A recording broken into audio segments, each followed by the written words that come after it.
Bye, Jade.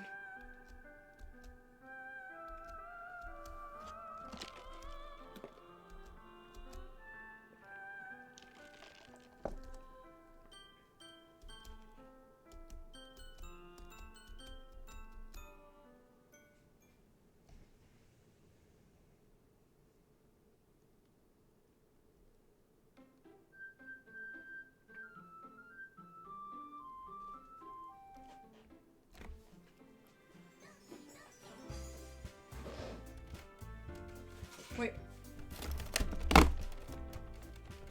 How's my thing not? Every day. Day. In my hand is a pen.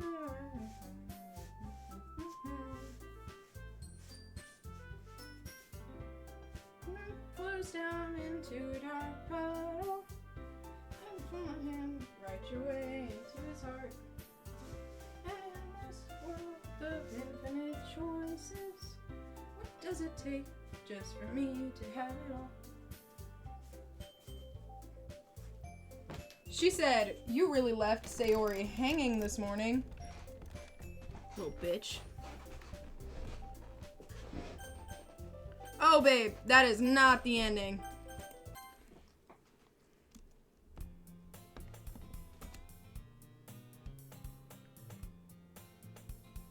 I see an annoying girl running towards me from the distance, waving her arms in the air like she's totally oblivious to any attention she might draw to herself. That girl is my neighbor and good friend since we were children. You know, that kind of friend you never see yourself making today, but it just works out because you've known each other for so long. We used to walk to school together on days like this, but starting around high school, she would oversleep more and more frequently, and I would get tired of waiting up. But if she's gone, if she's gonna chase after me after this, like this, I feel almost better. I almost feel better off running away. However, I just sigh and idle in front of the crosswalk and let catch up to me.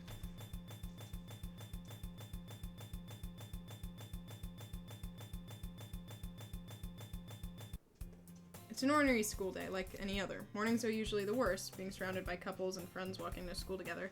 Meanwhile, I've always walked to school alone. I always tell myself it's time I meet a girl or something like that, but I have no motivation to join any clubs. I'm perfectly content just getting by on average while spending my free time on games and anime. There's always the anime club, but it's not like there would be any girls in it anyway. The school days are as ordinary as ever. It's over before I know it. After I pack up my things, I stare blankly at the wall looking for an ounce of motivation. Clubs. There aren't really anything. There really aren't any that interest me. Besides, most of them would probably be way too demanding for me to want to deal with. I guess I have no choice but to start with the anime club. Quinn?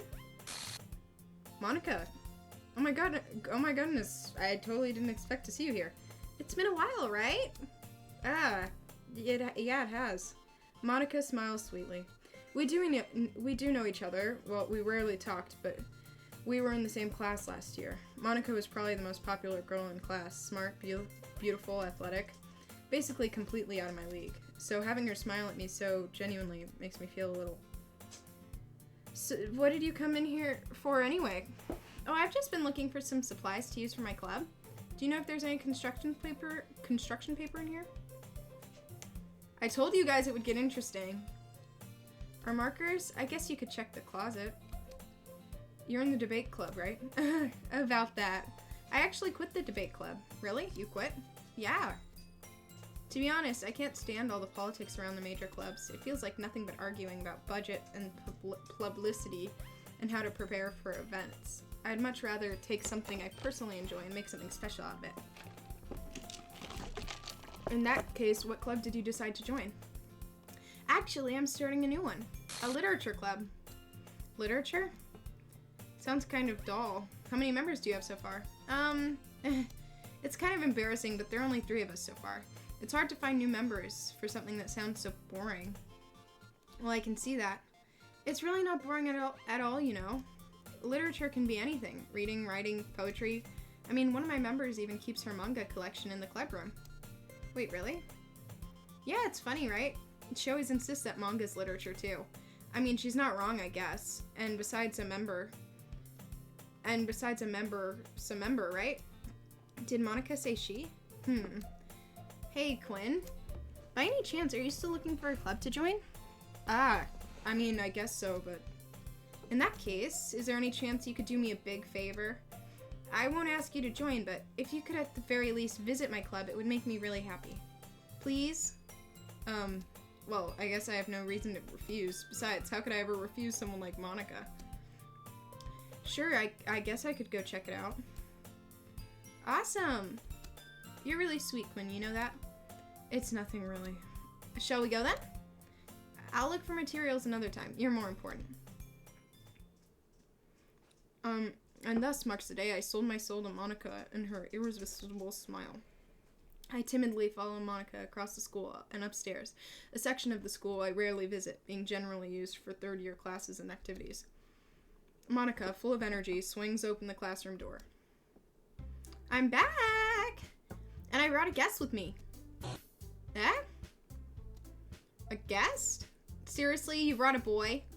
Way to kill ya. Seriously, you brought a boy? Way to kill the atmosphere. I forgot about the voices. Don't be mean, Natsuki. But anyways, welcome to the club, Quinn. All words escape me in this situation. This club is full of incredibly cute girls. So let me guess. You're Monica's boyfriend, right? What? No, I'm not. Natsuki. The girl with the sour attitude, whose name is apparently Natsuki, is one I don't recognize. Her small figure makes me think she's probably first year. Anyway, this Natsuki is energetic as usual. And this is Yuri, the vice president. It's nice to meet you. Yuri, who appears comparably more mature and timid, seems to have a hard time keeping up with someone like Natsuki. Yeah, it's nice to meet both of you. So I ran into Quinn in the classroom and she decided to come check out the club. Isn't that great? Wait, Monica! Didn't I tell you to let me know in advance before you brought anyone new? I was going to, well, you know. Sorry. I didn't forget that. I just happened to run into him.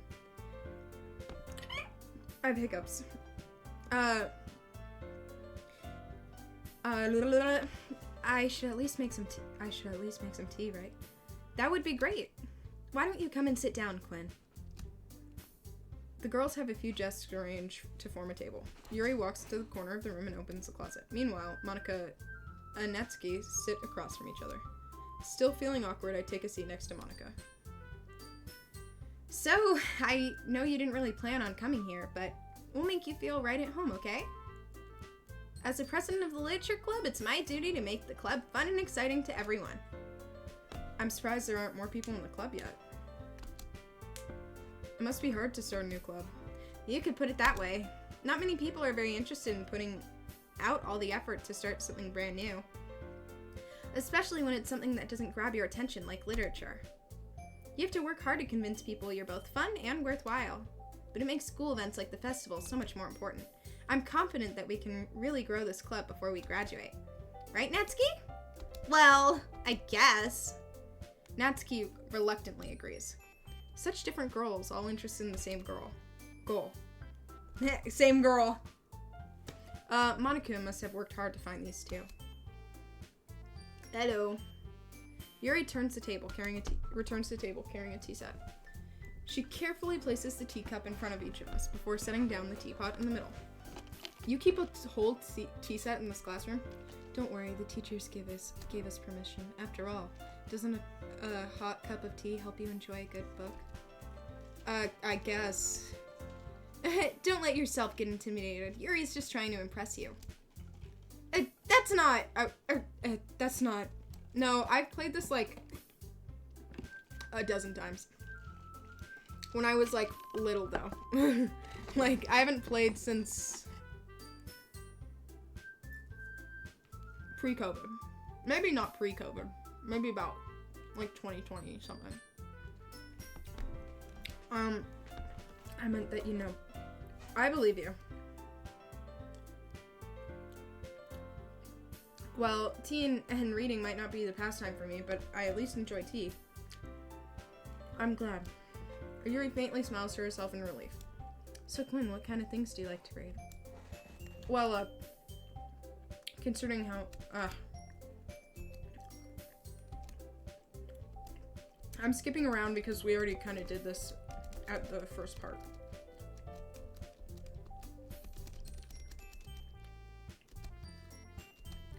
But you know, I like a lot of things. Stories with deep psychological elements usually immerse me as well. Isn't it amazing how a writer can so deliberately take advantage of your own lack of imagination? We already read this. Oh, is that so? Really, if a story makes me think or takes me to another world, I really can't put it down. Surreal horror is often very successful at changing the way you look at the world, if only for a brief moment. Ugh, I hate horror. Oh, why is that? Well, I just... Never mind. We already saw this, but now we just don't have Sayori.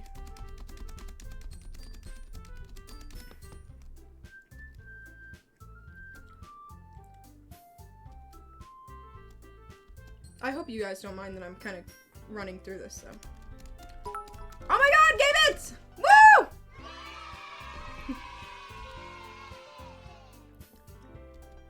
Let's all go home and write a poem of our own. And then the next time we meet, we'll share them all with each other. That way, everyone is even. I mean, I thought it was a good idea. Well, I think you're right, Monica. We should probably start finding activities for us all to participate in together. I did decide to take on the responsibility as vice president after all. I need to do my best to nurture the club as well as its members. Besides, now that we have a new member, it seems like a good step for us to take. Do you agree as well, Quinn? Hold on, there's still one problem. What's that? Now that we reach the most... I never made my decision. I still have other clubs to look at and, But, I'm sorry, I thought... These girls exchange glances before Monica turns back to me. I guess I need to tell you the truth, Quinn. The thing is, we don't have enough members to form an official club. We need 4, and I've been trying really hard to find new members. And if we don't find one more before the festival, I'm defenseless against these girls. How am I supposed to make a clear-headed decision when it's like this? I would feel terrible for letting everyone down in this situation. And besides, the club itself seems pretty relaxed. So if writing poems is the price I need to pay in order to spend every day with these beautiful girls... Right. Okay, I've decided then. I'll join the literature club. Oh my god, oh my goodness, really? Do you really mean that, Quinn? Yeah. It could be fun, right? You really did scare me for a moment. I mean, if you really just left after all this, I would be super pissed. Quinn, I'm so happy. We can become an official club now. Oh wait, we can become an official club now. Thank you so much for this. You're really amazing. I'll do everything I can to give you a great time, okay? Okay, thanks, I guess.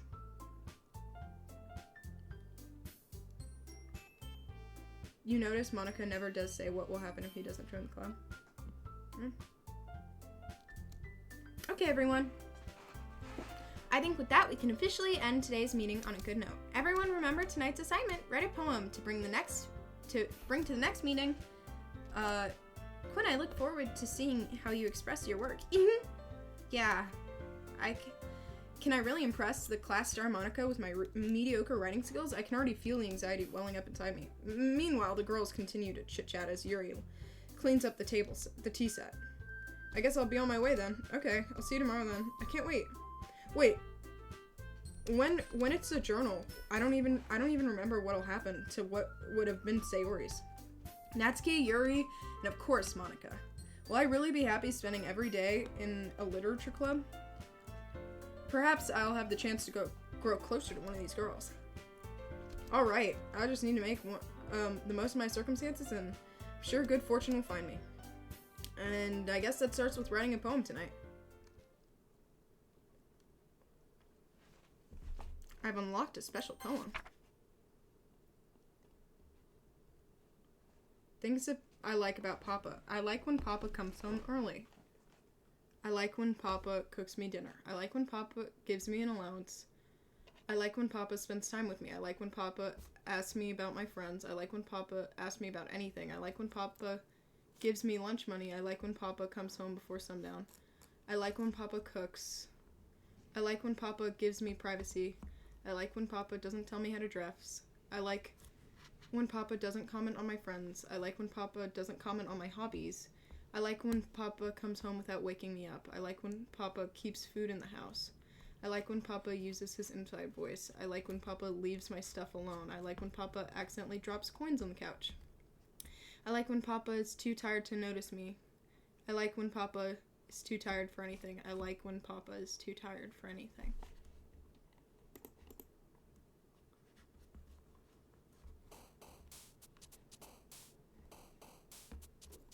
I'm gonna go back. I'm gonna go piss.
Hello.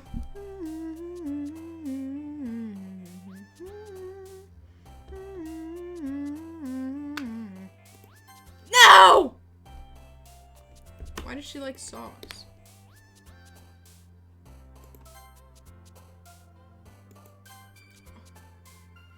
Pope.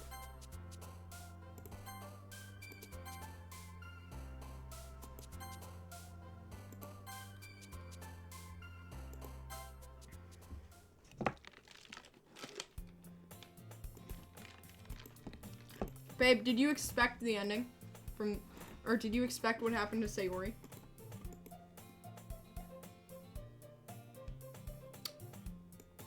Okay, Yuri. Thanks for keeping your promise. I hope this isn't too overwhelming of a commitment for you, making you dive headfirst into literature when you're not accustomed to it. Oh, come on, like he deserves any slack. You already had to be dragged here by Monica. I don't know if you plan to just come here and hang out or what. But if you don't take us seriously, then you won't see the end of it. Hey, honey. You might need to move a little bit. Natsuki, you certainly have a big mouth for someone who keeps a manga collection in the clubroom. Natsuki finds herself stuck between saying Monica and manga. Manga is literature! I'm sorry, Quinn. We'll make sure to put your comfort first, okay? Nuri shoots Natsuki with a disappointed glance. Anyway, now that you're in the club and all, perhaps you might have interest in picking up a book to read? Well, I can't really say no either way. Like you said, I'm in this club now, so it only feels right for me to do something like that if you ask. Wait, I didn't mean it like that. If you really want me to, then forget I said anything, I guess. No, that's not Yuri. I want to try to be part of this club, so even if I don't read often, I'd be happy to pick up a book if you wanted me to. Are you sure? I just felt like, well, as your vice president and all, that I should help you get started with something you might like. What's with the Attack on Titan? You know what? She is kind of almost there, huh? Yuri reaches into her bag and pulls out a book. Oh, wait, we already saw this. Phew. Well, you can read it at your own pace.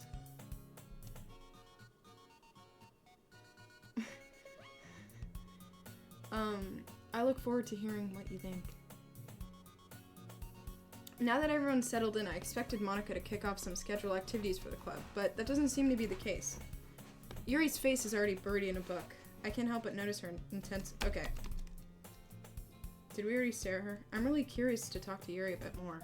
But at the same time, I would feel bad for distracting her from reading. I catch a glimpse of the cover in her book. Oh, we already read this. Sorry to everyone who might be here right now. I mutter this, sensing I made her uncomfortable. Oh, it's fine. I was focused. I don't want to see this. It's exactly the same dialogue, so.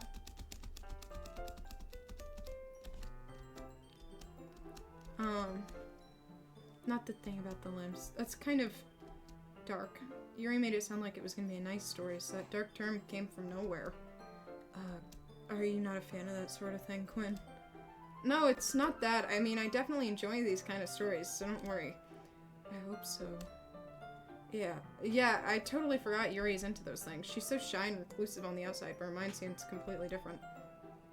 In modern times, she wouldn't be into horror. She'd be, like, she'd be reading Colleen Hoover in the corner, like, you know? So honestly, I'm glad. When horrible things happen, not just because someone wants to be evil, but because the world is full of horrible people and we're all worthless anyway.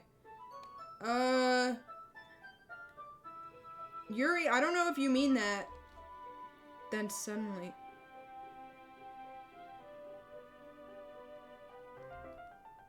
Not again. I'm sorry.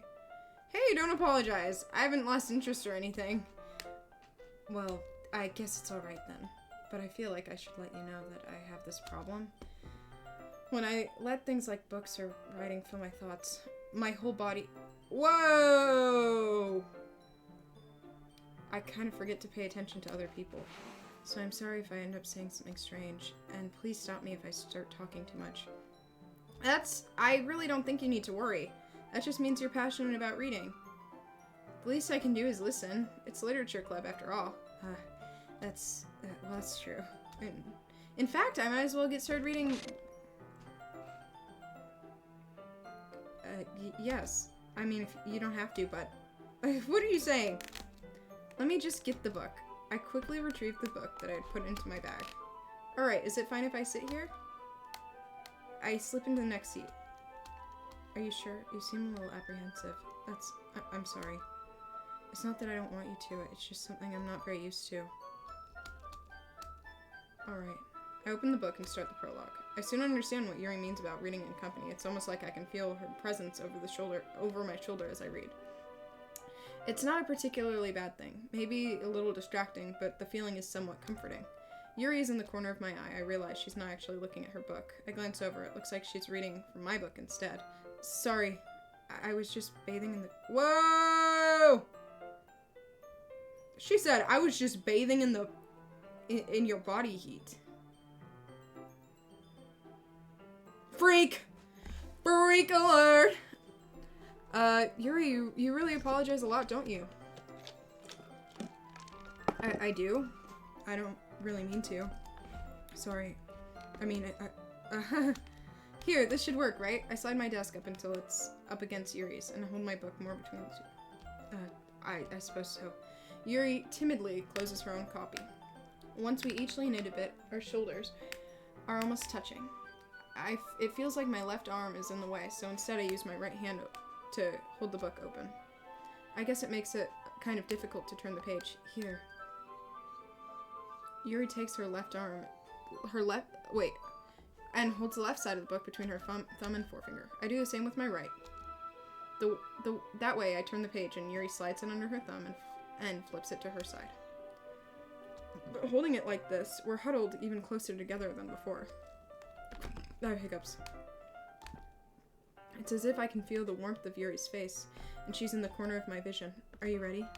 To turn the page. Oh, sorry. I think I got a bit distracted by your boobs for a sec. I glance over at Yuri's face again, and our eyes meet.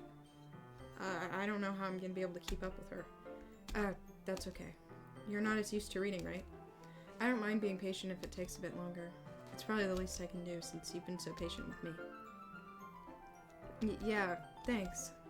We continue reading. Yuri is no longer asking me if I quit. Even so, turning the page almost feels like an intimate exchange. My thumb gently letting go of the page, letting it flutter over to her side as she catches it under her own thumb. Hey Yuri, this might be a silly thought, but the main character kind of reminds me of you a bit. No, I don't relate to this character at all. Definitely not. Really? I was just thinking the way she second guesses things, the way she says and all that. That's what you're talking. She's having a different reaction than last time. Huh, that's so curious. That's so curious indeed.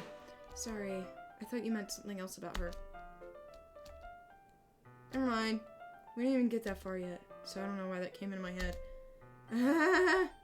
Yuri, are you feeling alright? You can rest if you're feeling sick or something. Your breathing is a little... My breathing? Yuri puts her hand on her chest as if to feel her heartbeat. I didn't even notice. Anyway, I'm fine. I just need some water.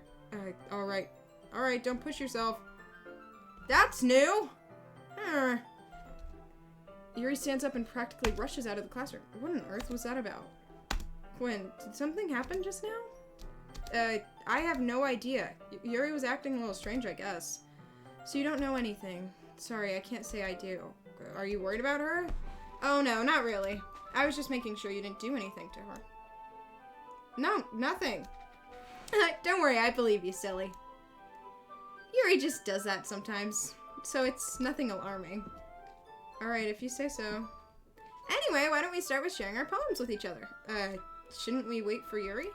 Well, she might be a while, so I just figured we'd get started without her. Is that okay? Yeah, I was just asking. I stand up. I make a mental note of where I left the book, then slip it into my bag.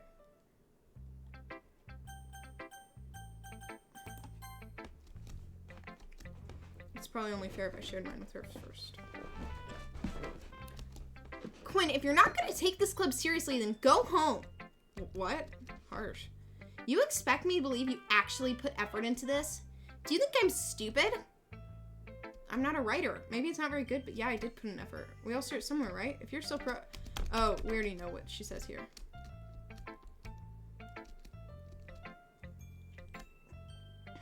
Well, to each their own, I guess. Anyway, I guess I gotta share mine. Oh, anyway, I guess I gotta share mine now. Knowing you, you'll probably think it's stupid. Eagles can fly, monkeys can climb, crickets can leap, horses can race, owls can seek, cheetahs can run, eagles can fly, people can try, but that's about it.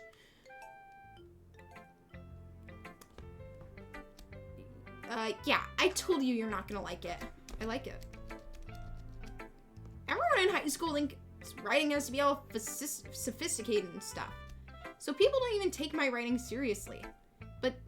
But isn't the point of poems for people to express themselves? Your writing style wouldn't make your message any less valid. Yeah, exactly. I like when it's easy to read, but it hits you hard. Like in this poem. Yeah, I understand. But the other nice thing about simple writing is it puts more weight on the wordplay. Like I set up for a rhyme at the end, but I made it fall flat on purpose. It helps bring out the feeling in the last line. So you did, I guess more went into it than I realized. That's what it means to be a pro. I'm glad you learned something. Didn't expect that from the youngest one here, did ya? Just me and Monica. Just Monica. Just Monica. Hi, Quinn. Having a good time so far? Yeah. Good, glad to hear it. By the way, since you're new and everything, if you ever have any suggestions for the club, like new activities or things we can do better, I'm always listening. Don't be afraid to bring things up, okay? Alright, I'll keep that in mind. Of course I'll be afraid to bring things up. I'm much better off just going with the flow until I'm more settled in. Anyway, want to share your poem with me? It's kind of embarrassing, but I guess I have to. Don't worry, Quinn. We're all a little embarrassed today, you know? That's the barrier we'll learn to get past soon. Yeah, that's true. I hand Monica my poem. Great job, Quinn. She already said this last time.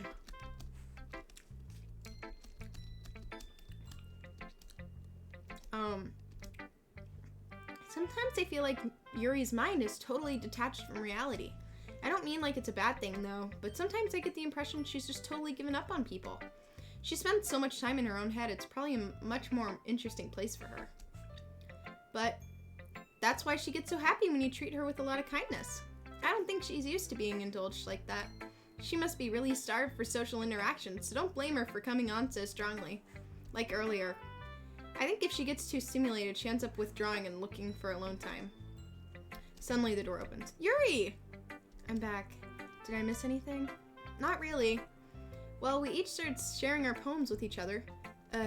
Already? I'm sorry for being late. No need to apologize. We still have plenty more time, so I'm glad you took all the time you needed. Alright. Thanks, Monica. I suppose I should get my poem now. Anyways, you want to read my poem now? Don't worry, I'm not very good. That doesn't mean I always feel that way, you know? I see. Well, let's read it then. Hole in the wall. But he wasn't looking at me. Confused, I frantically glanced at my surroundings. But my burned eyes can no longer see color.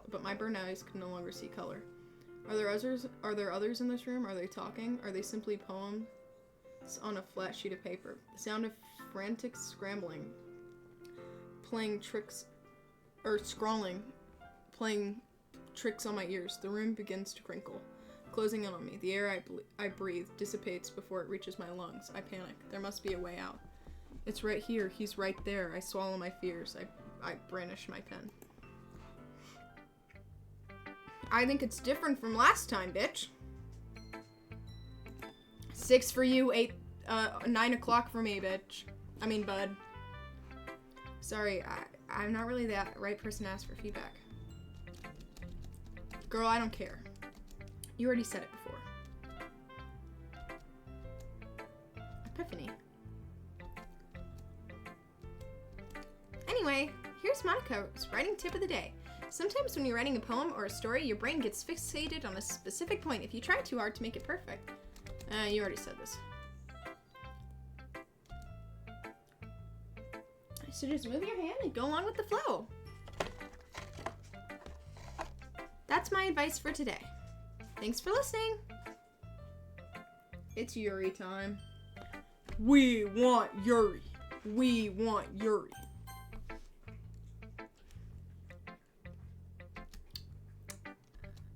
Exceptional.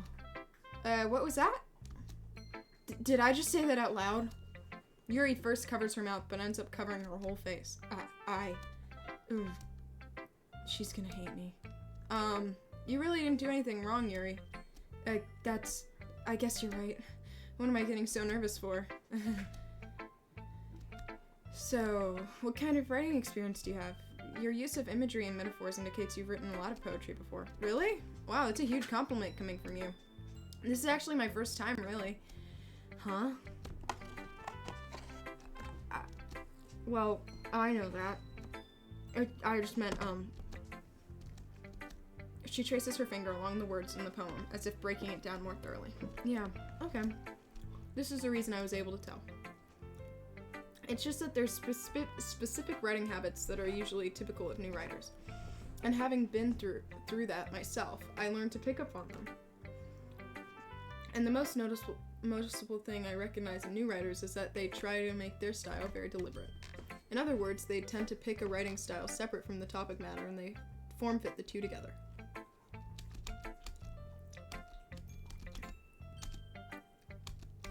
She already said all this shit.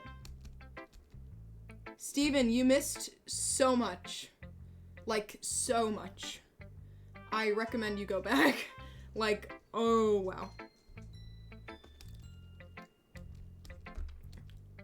Well, never mind. I shouldn't be talking about people like that, sorry.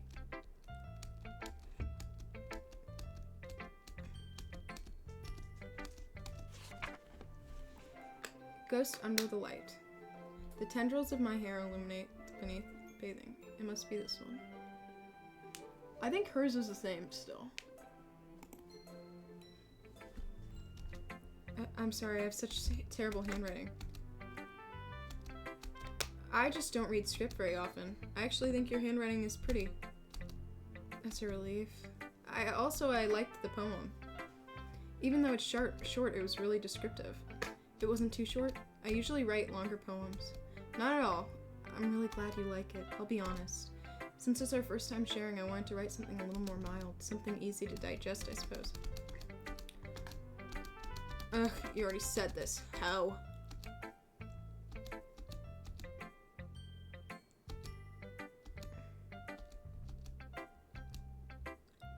Yours was impressive too, so nah. If anything, I could probably learn a thing or two from you. It's Mom and Claire! They're home! Woo!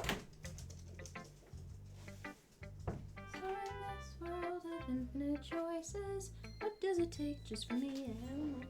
I love you. I'll let you be.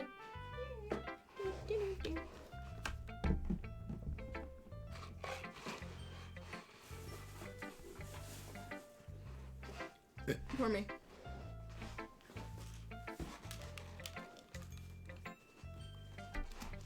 You think so? Yeah, of course. You know, I was really nervous about doing all this, but in the end I enjoyed it. I'm gonna keep doing my best. Phew, I guess that's everyone. I glance around the room. That was a little more stressful than I anticipated. It's as if everyone is judging me for my mediocre writing abilities. Even if they're just being nice, there's no way my poems can stand.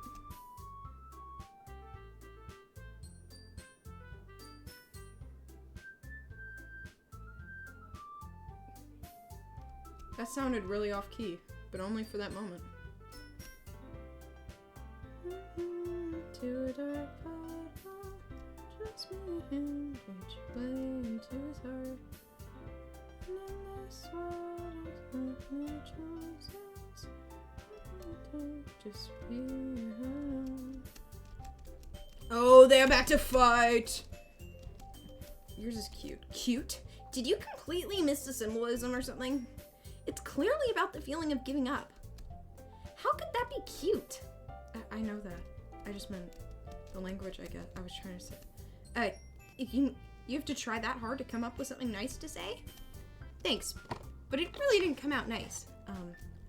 Well, I don't have a couple suggestions.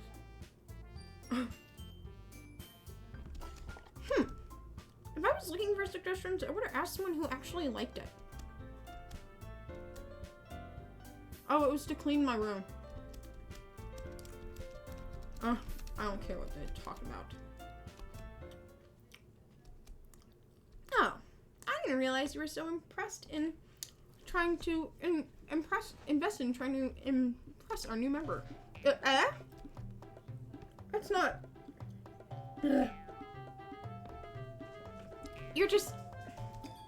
Maybe you're just jealous that Quinn appreciates my advice more than he appreciated yours. And how do you know he didn't appreciate my advice more? Are you that full of yourself? No. If I was full of myself, I would deliberately go out of my way to make everything I do overly cutesy.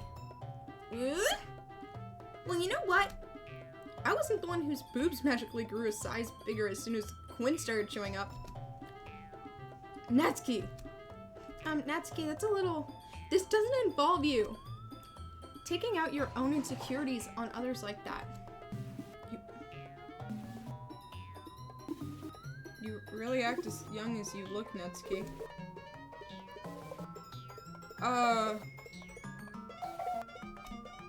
Edgy. Sorry, my lifestyle is too much for someone of your mental age to comprehend. See? Just saying that proves my point. Most people learn to get over themselves after they graduate middle school, you know. If you want to prove anything, then stop harassing others with your sickening attitude. You think you can counterbalance your toxic personality by dressing it and acting cute? The only cute thing about you is how hard you try. Whoa, be careful, you might cut yourself on that edge, Yuri. Oh, my bad. You already do- Oh.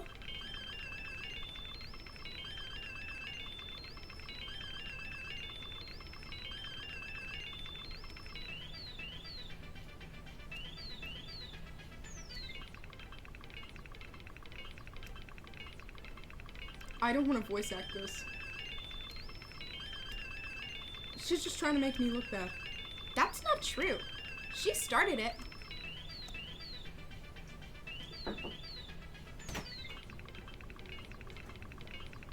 Hey. Thank you. Oh, motherfucker! What? We have to do this fucking audition! Right now? It's due! God fucking damn it!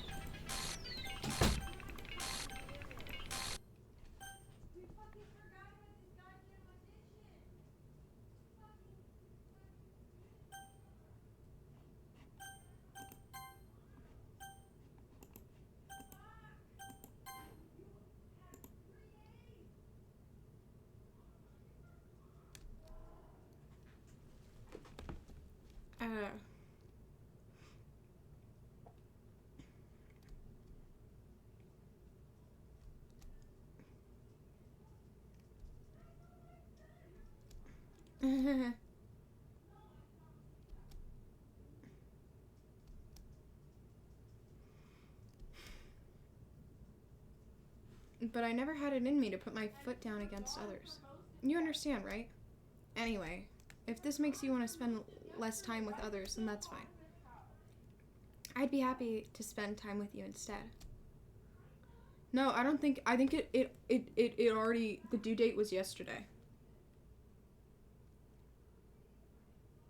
Like it's already over.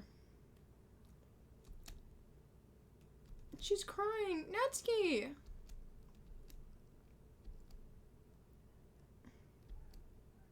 I didn't mean it. I didn't mean it. I didn't mean it. Yuri? I didn't mean it. I believe you. I have no idea what Yuri might have said to Natsuki. Or did. Quinn, please don't hate me. Please. I'm not like this. There's something wrong with me today. It's fine, Yuri. We know you didn't mean it. Besides, I'm sure Natsuki will forget about it by tomorrow. Completely. Anyway, the meeting is over, so you can go home now if you want. Here, I'll be right back.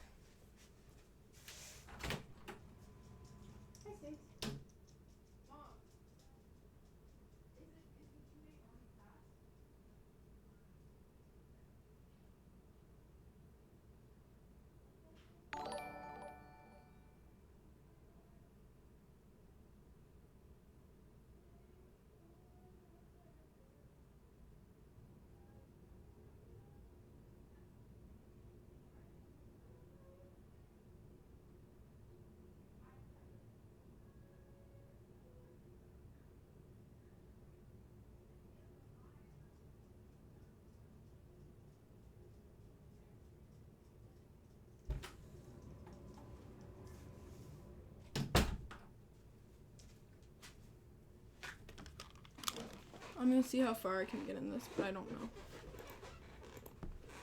I'm probably gonna have to do my makeup. Thank you for the sub. You can go first, Monica. I'd like to stay a bit longer. I'm the president, so I should be the last one out. I'll wait for you to be done. Well, I'm vice president, so please let me take the responsibility today. It kind of sounds like you don't want me around for something, Yuri. It's not that. It's not that. I just didn't get much of a chance to discuss my book with Quinn. It would be embarrassing with you listening. I guess I don't have much of a choice, do I? I'm sorry for causing trouble, but...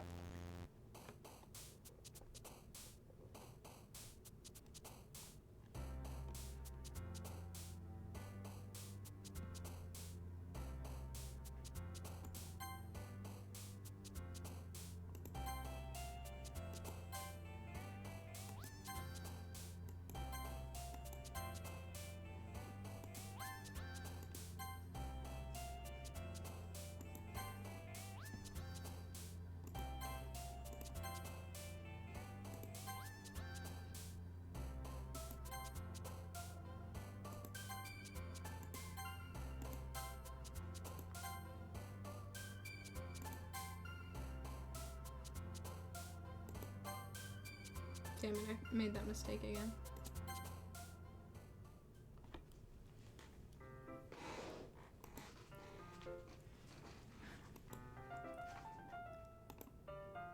Here, I'm gonna have this going, but I have to do a little bit of makeup. Hi, Yuri.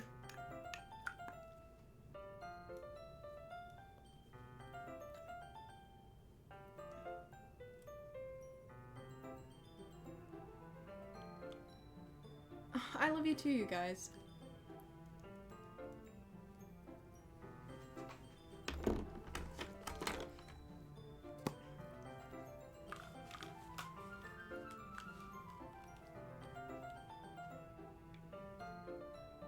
Suddenly, Yuri takes my arm and pulls me to the corner of the room.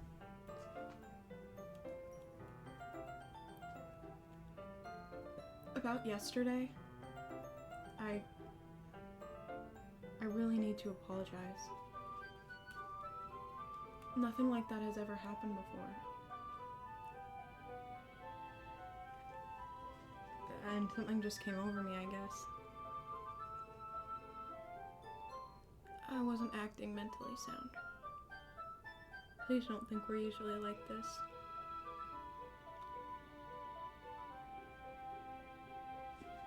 Not just me, but Natsuki as well.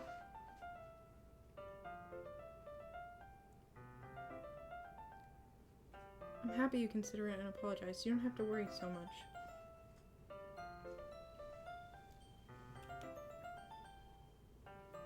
I could tell something was off yesterday.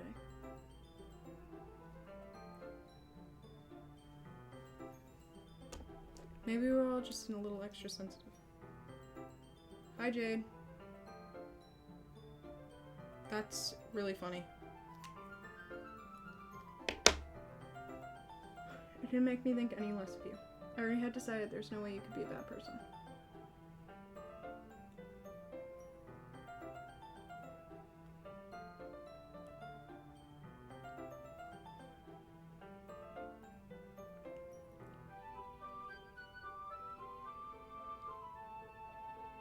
Don't say those kind of things so frankly. They make me a little too happy. Oh, okay, girl.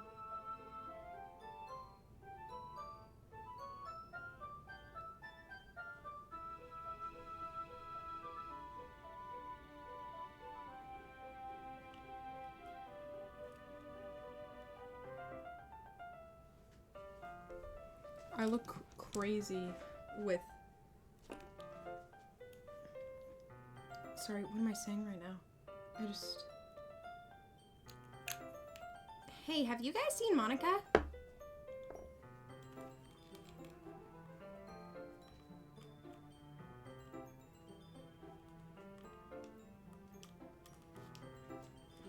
Man. I'm guessing you haven't either. Yuri.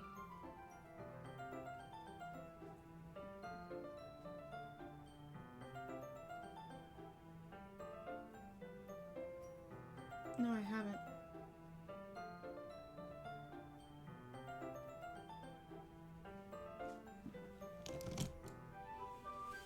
I know it's stupid. I can't help to worry a little bit.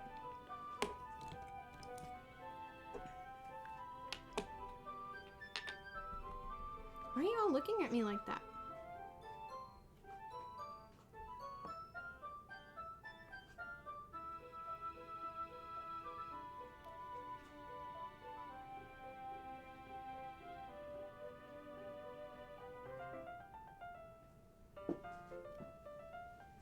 Bye, Jade. I'll do my best. So... Yuri, what the heck are you talking about? Did you do something yesterday? Whatever's on your mind, I'm sure it was nothing. I don't even remember anything bad happening. You're the kind of person who worries too much about little things, aren't you?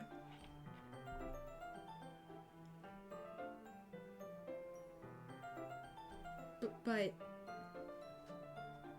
I accept your apology anyway if it makes you feel any better about it.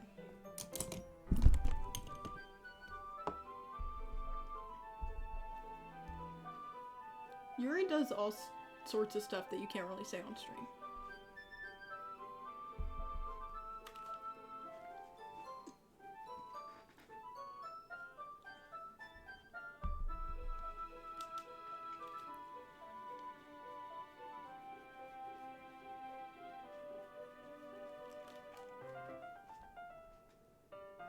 I'm also ready for this day to be over.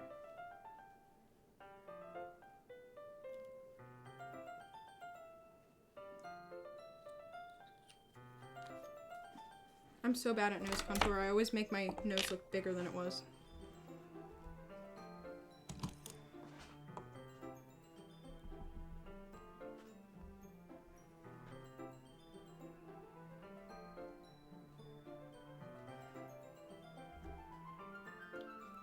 Nah. Well, Natsuki was. I was not! What took you so long anyway? What took you so long anyway? Well, my last period today was study hall. To be honest, I kind of just lost track of time.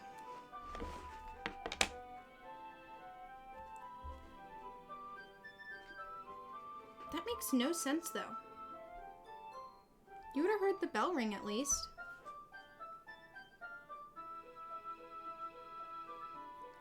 I must not have heard it since I was practicing piano. Piano?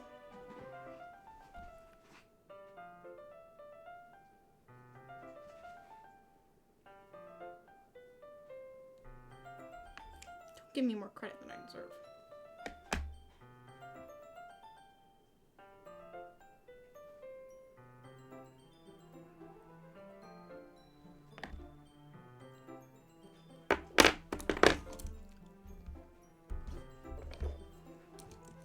So I'm still impressed.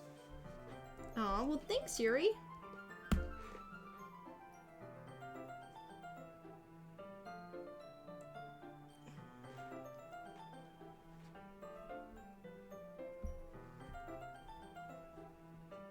Well, I am working on writing a song, but it's not quite done yet.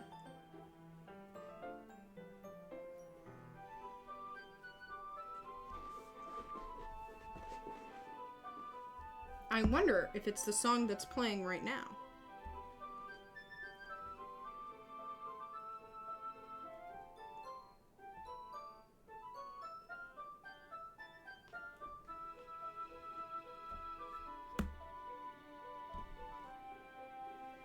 Monica is always smiling sweetly.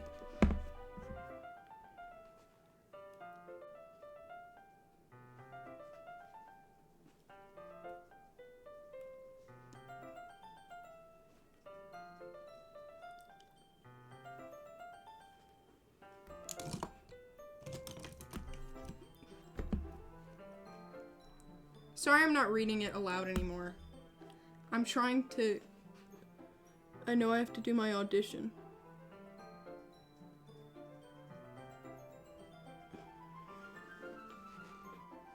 That did not fill in. So I didn't miss anything, did I?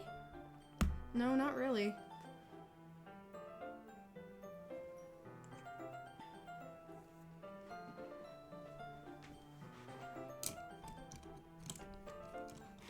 Besides, Natsuki has already run off. Quinn? Since your compliments put me in a good mood, I was wondering if you'd like to spend some time together today. Yes, I would! I mean, in the club. Yes, definitely. I planned on it anyways. Okay. Let's find a place to sit.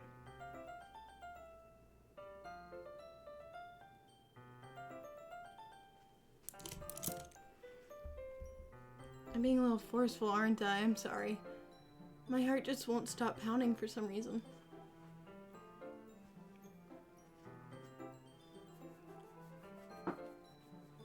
Oh yeah, this game is not short.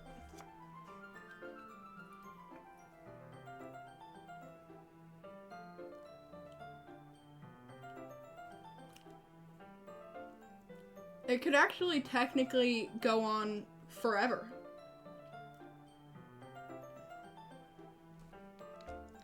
Take your time.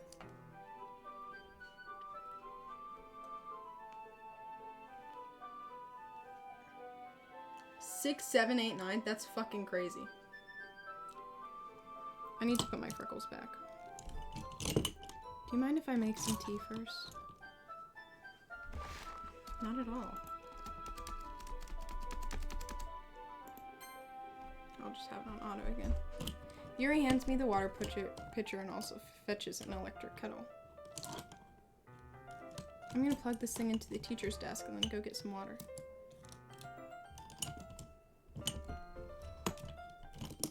I can't find my brushes.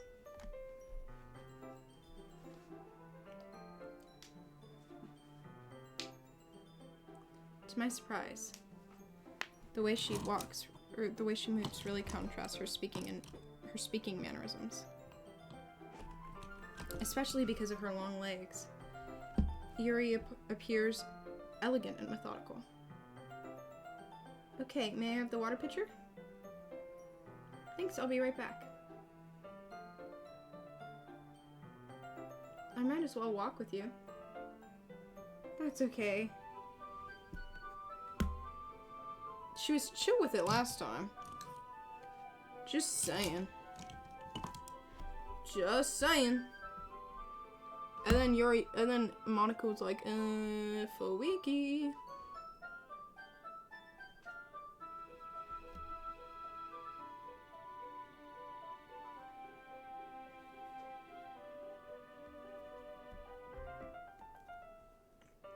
No, that is crazy.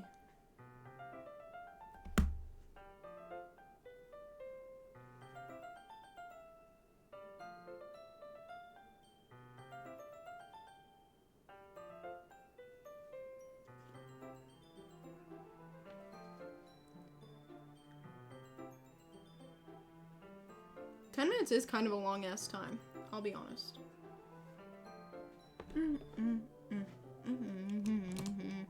Guys, I'm pretty sure it's time for another trigger warning. But not as bad, obviously.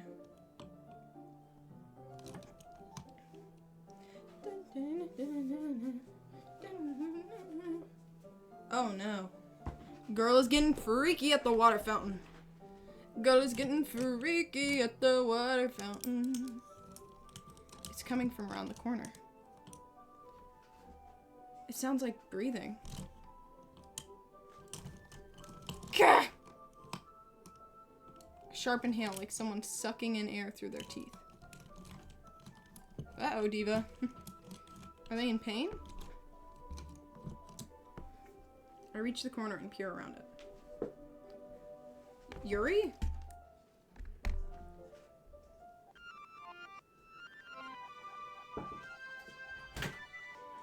Hello.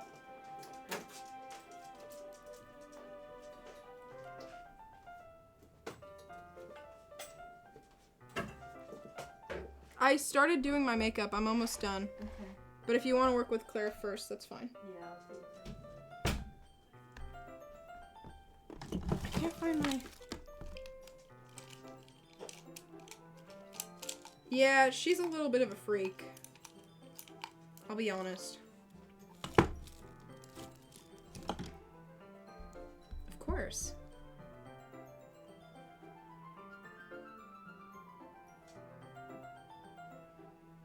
Dun, dun, dun, dun, dun, dun, dun. In that case, you'll be even more impressed.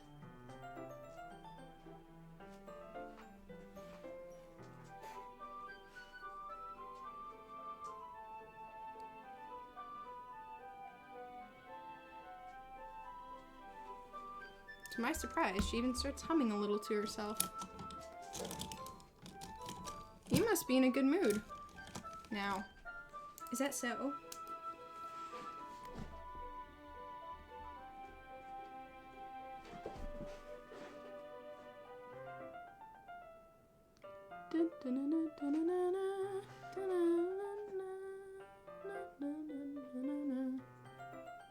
And I decided to start expressing myself more. It turns out, it's not very hard for me to do.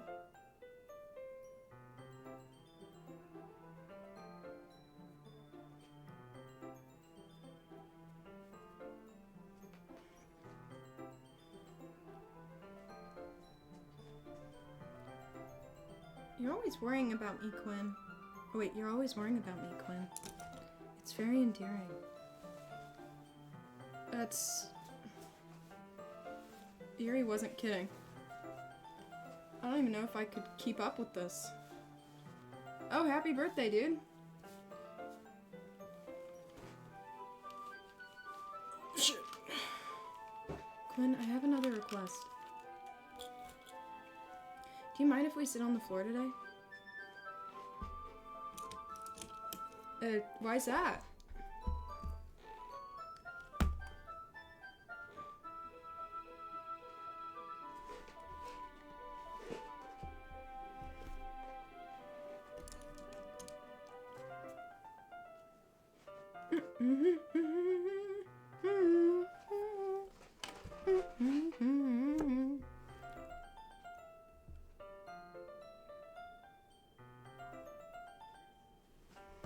I wonder why she has back pain.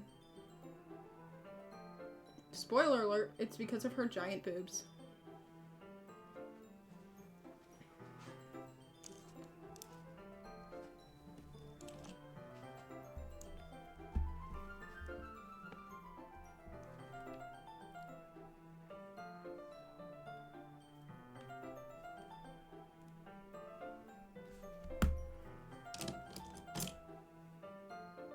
I hate doing my makeup while I'm live. I always look stupid. I lost my mascara. Never mind. I retrieved the book from my bag. I have some chocolate as well.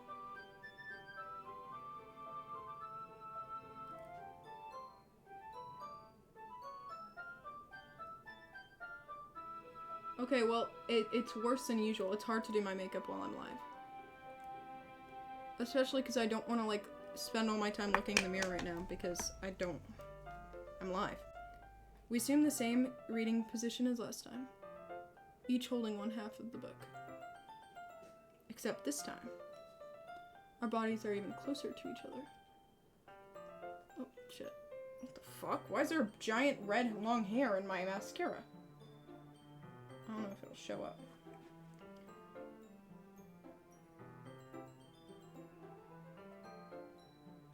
How am I supposed to focus on reading like this?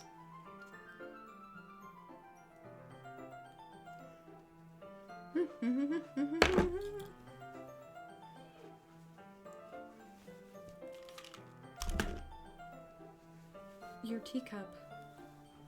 Yuri hands me my teacup. Holding it with my hand that's not holding the book, I end up in a position that makes it even harder to focus.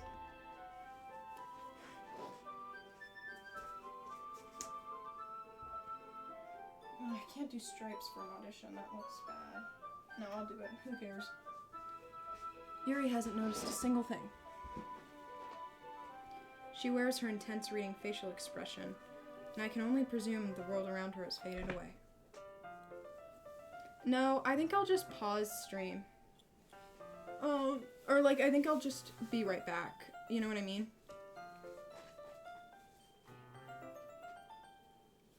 Because I feel like I can complete the game today. Or at least a big chunk of it. Oh, sorry.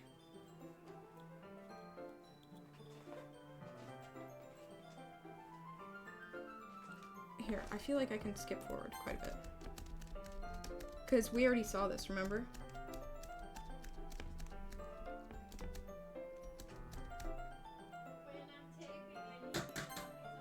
Okay, I'll be quiet. We will be doing ASMR. Taxi, you cannot go. Aren't we with the other girl? Who? No, we chose Yuri, remember? So I chose her again. Because Yuri. We like Yuri. Then I take another chocolate. She doesn't even look away from the book.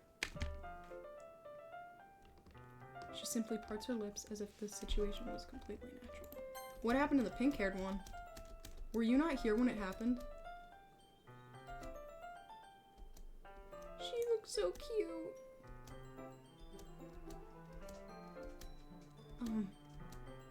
Sorry. I don't know how you missed that. I'm gonna be honest.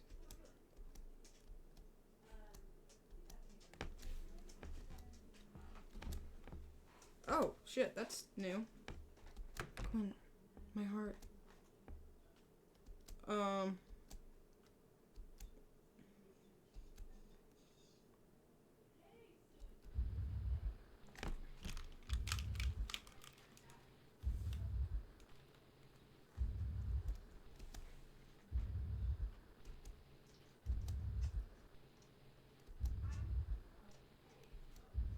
I just want to look at you. Oh!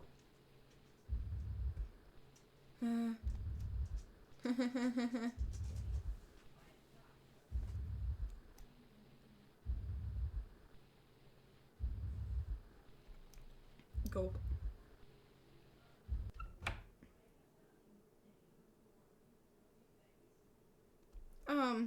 It's time to share poems.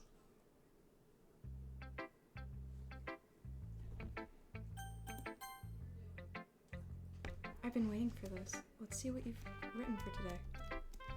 Do you like it? This might be better than yesterday. Sorry, we read this yesterday. That makes me so happy. It's so amazing to feel like I'm valued, Quinn. What? Quieter? Really? Okay. I guess it's ASMR time. Everything that you write is a treasure to me. My heart pounds just holding it. Uh-oh, this is different from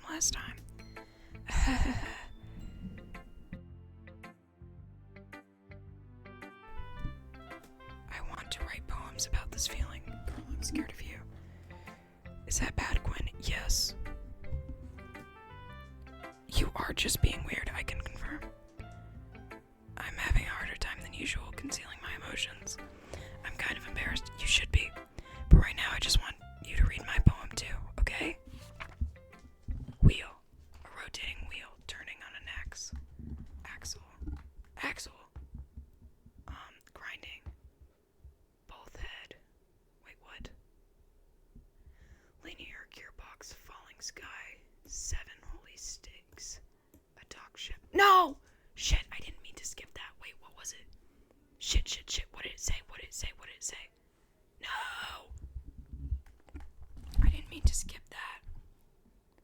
I wish I could go back. Wait. Let me Google Yuri's poem. DDLC. Okay, let me just go and see if I can find all of them. Okay, what was that one called?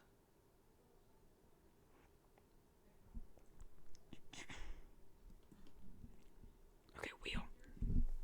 A rotating wheel, turning on an axle, grinding, bolted, linear gearbox, falling sky, 7 holy stakes, a dock ship, a portal to another world, a thin rope, tied to a thick rope, a torn harness, parabolic gearbox, expanding universe, time controlled by slipping cogwheels, the existence of God, swimming with open water in all directions, drowning, a prayer written in blood, a prayer written in time, devouring snakes with human eyes, a thread connecting all human living eyes, a kaleidoscope of holy stakes, exponential gearbox, a sky of exploding stars, God disproving the existence of God, a wheel rotating on 6 dimensions, 40 gears, and a ticking clock, a clock that ticks 1 second for every rotation of a planet, a clock that ticks 40 times every time it ticks a second time, a bulkhead of holy stakes tied to the existence of a dock ship in another world, a kaleidoscope of blood written in clocks, a time devouring prayer connecting a sky of 40 gears, and open human eyes in all directions, breathing gearbox, breathing bullet, breathing ship, breathing portal, breathing snakes, breathing God, breathing blood, breathing holy stakes, breathing human eyes, breathing time, breathing prayer, breathing sky, breathing wheel.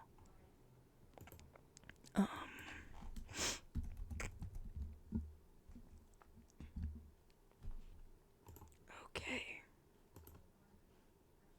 Freak.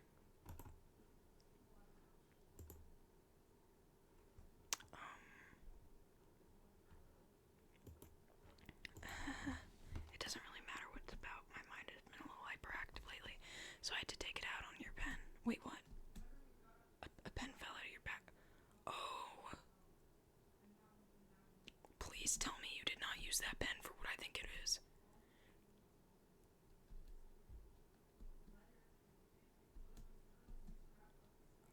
Yuri, I don't think you're okay, honey. Yeah, I think we should.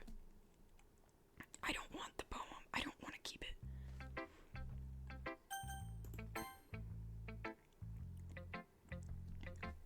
Yeah, just as I thought.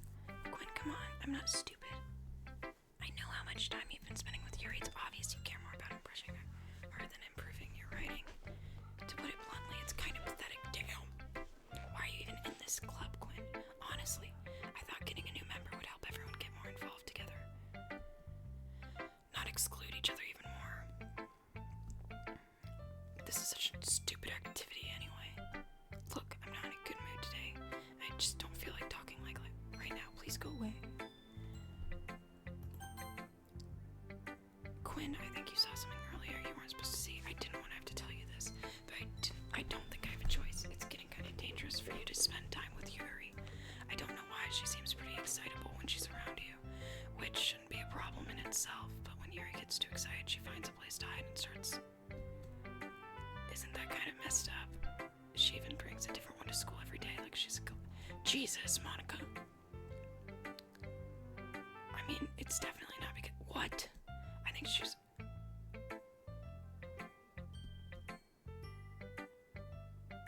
Monica!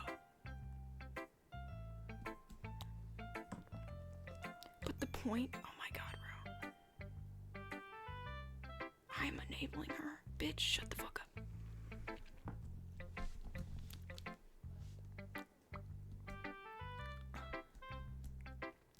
While you're at it, don't be shy to spend a little more time with me. Okay, Monica. Monica, you little bitch. Sure, bitch. Save me. The colors, they won't. Bright, beautiful colors. Girl. Flashing, expanding, piercing. Wait, what is she missing? B. U. I. Wait, the colors. They won't. Shit, I don't remember what it was. Expanding, piercing.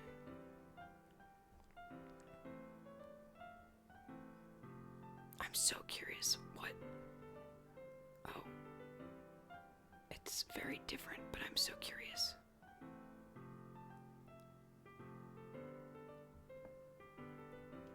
Okay, Monica.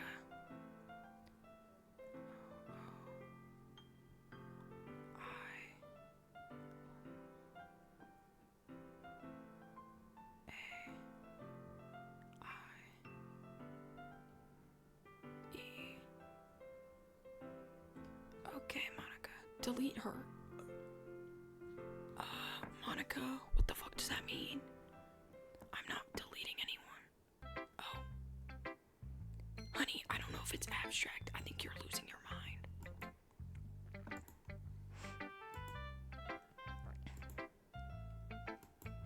Sometimes you find yourself facing a difficult decision. What happens? When that happens, don't forget to save your game. Who am I talking to? Can you hear me? I can hear you, Queen.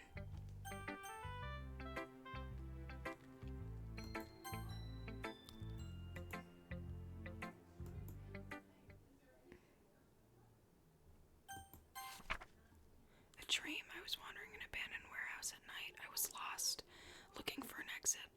I just wanted to go home. I came upon a huge empty room, its ceiling and walls beyond the deep blackness. My steps were quick, or to hurry to the other side or to a wall, anything. Suddenly, the ground was no longer beneath my feet. I stepped into a hole of indeterminate width. I fell for a good 5 seconds before crashing into warm water. Figuring out which way was up, I surfaced myself. The air was humid, and the sounds of my splashing reverberated endlessly. My vision was completely swallowed by the dark. With one hand, I could feel the damp metal wall of the container. My lungs were already getting tired.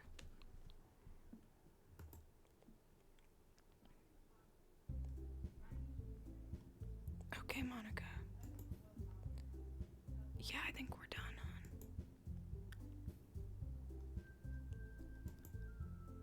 Is this about the festival? Well, sort of.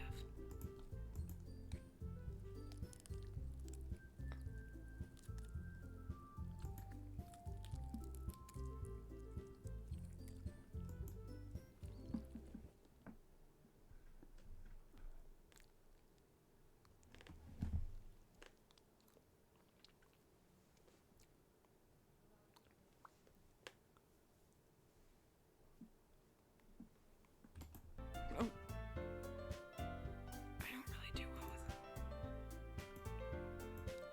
it. Look, I know everyone. We still only have 4 members in the festival. Okay, that's what's so great about getting new members anyway. We already have enough to be considered an official club. More members will just mean everything gets noisier and more difficult to manage. I don't think you're looking at it the right way at all. Don't you want to share your passion with as many people as you can to inspire them to find the same feelings that brought you in here in the first place? It should be a place so intimate you never want to leave. I know you feel that way too. I know we all do. So that's why we should work hard and put something together for the festival, even if it's something small. Right, Quinn? Oh, come on. You can't take advantage of Quinn to agree with you just because she doesn't know how to say no to anything. Look, Monica, do you really think any of us here join the club with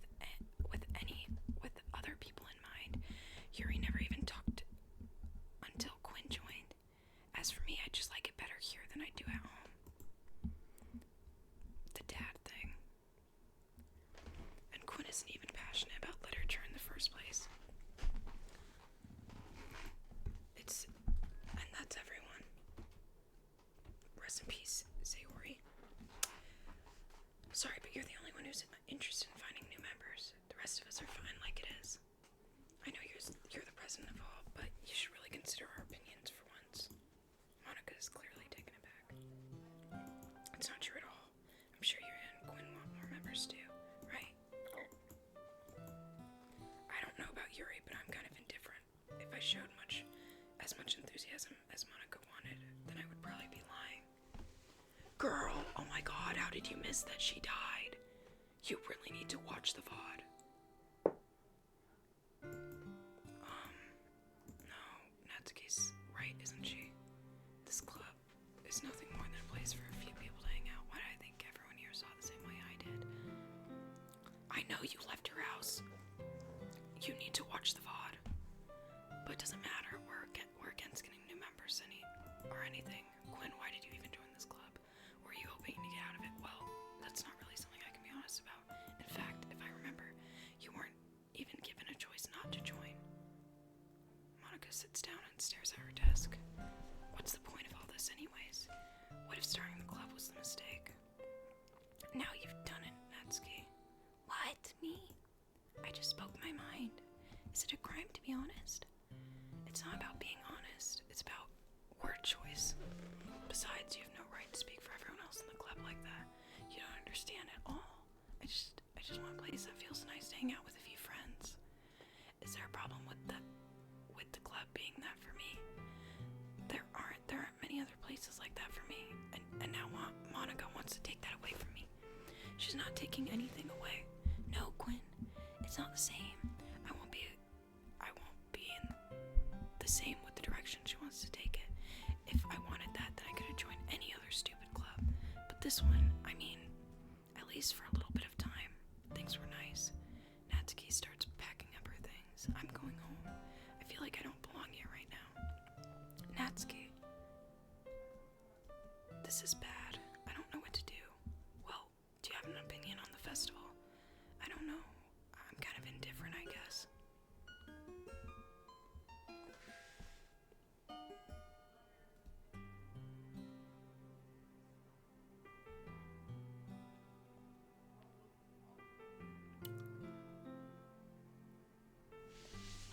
I mean, I like how nice and quiet the club is right now. I'm just happy with you here, but still, I'm the vice president. It's not right for me to ignore my responsibility. Yuri, you cannot say that.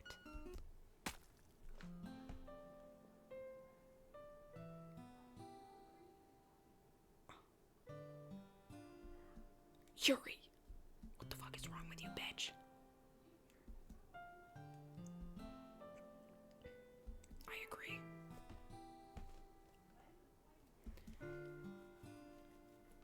I agree. But none of our members are quality. She does need help.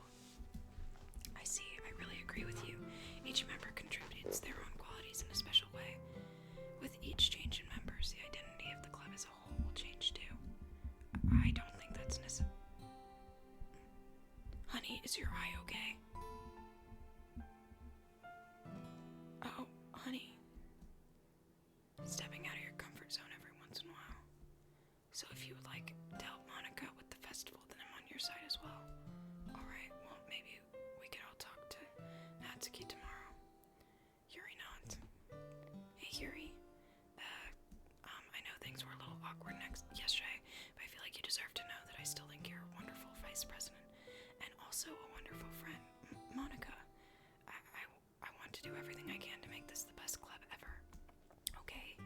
Me too. Yeah. Let's all go home for today. We'll talk about the festival tomorrow. Okay? I look forward to it. Shall we go, Quinn? Please don't take this the wrong way, but I'm going to have a chat with Quinn before we leave, just to see what she thinks of her time here and all that. It's important for me as president. Yuri looks troubled, but she doesn't protest. Okay. I trust your judgment, Monica. In that case, I'll see the two of you tomorrow. See you tomorrow. Go away. As Yuri exits the classroom. Phew. Things have been a bit hectic lately, haven't they? Quinn, I just want to make sure you're enjoying your time.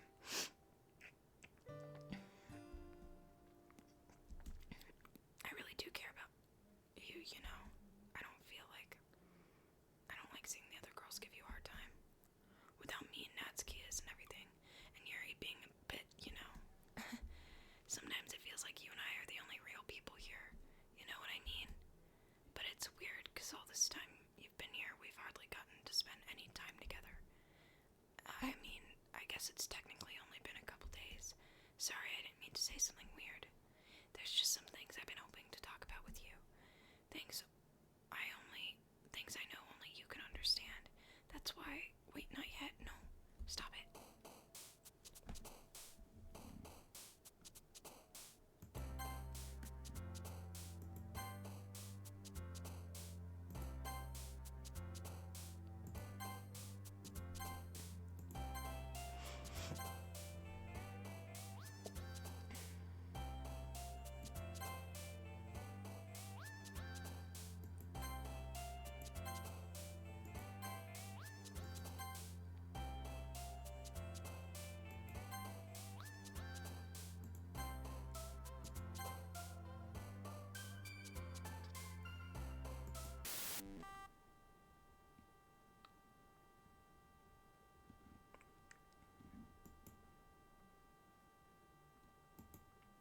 Maybe I shouldn't have pressed that one.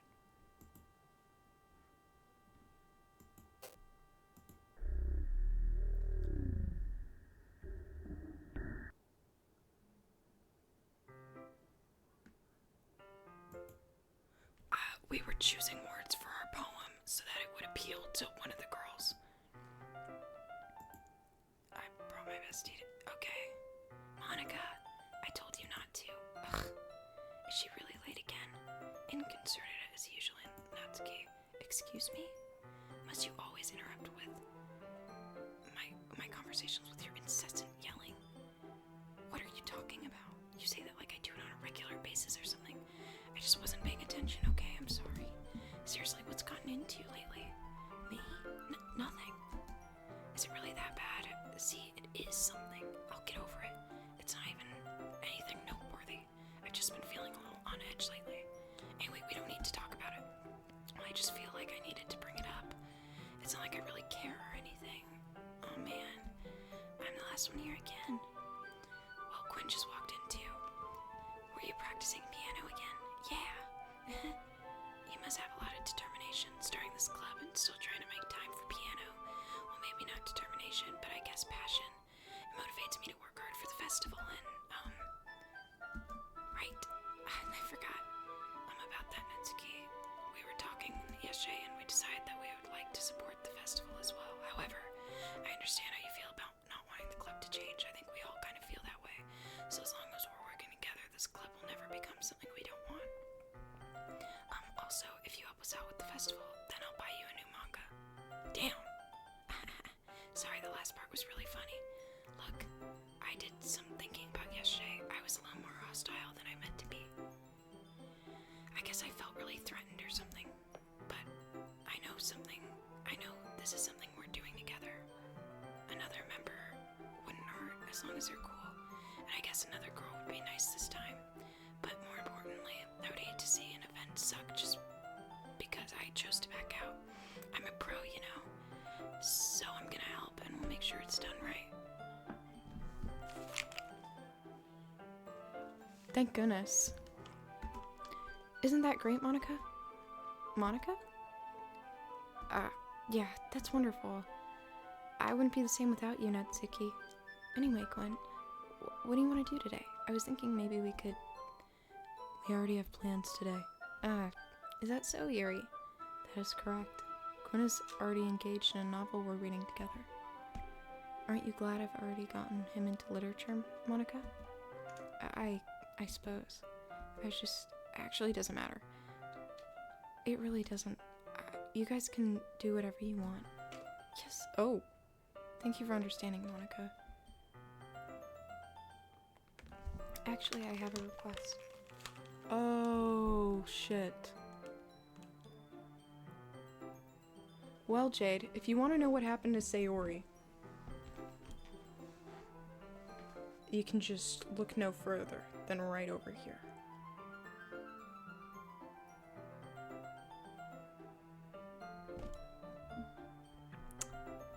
Actually, I have a request. Do you mind if I make some tea first? Over where my mouse is. Not at all. Thanks very much. If there's one thing that can make reading time here any better, it's a nice cup of tea. Not to mention yourself as well. I fall and watch as she retrieves a small water pitcher from the shelf, the kind with a filter inside. Can you hold this for a sec?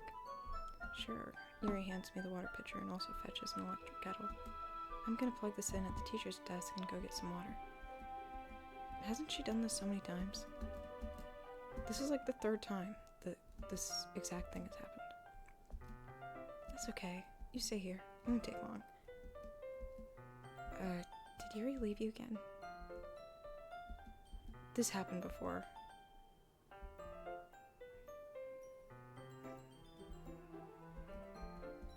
This again?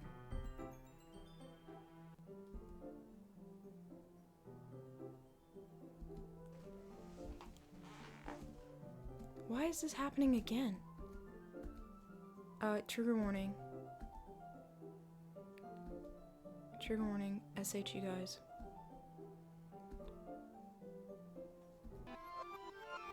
Oh, and we're going back. Yet again.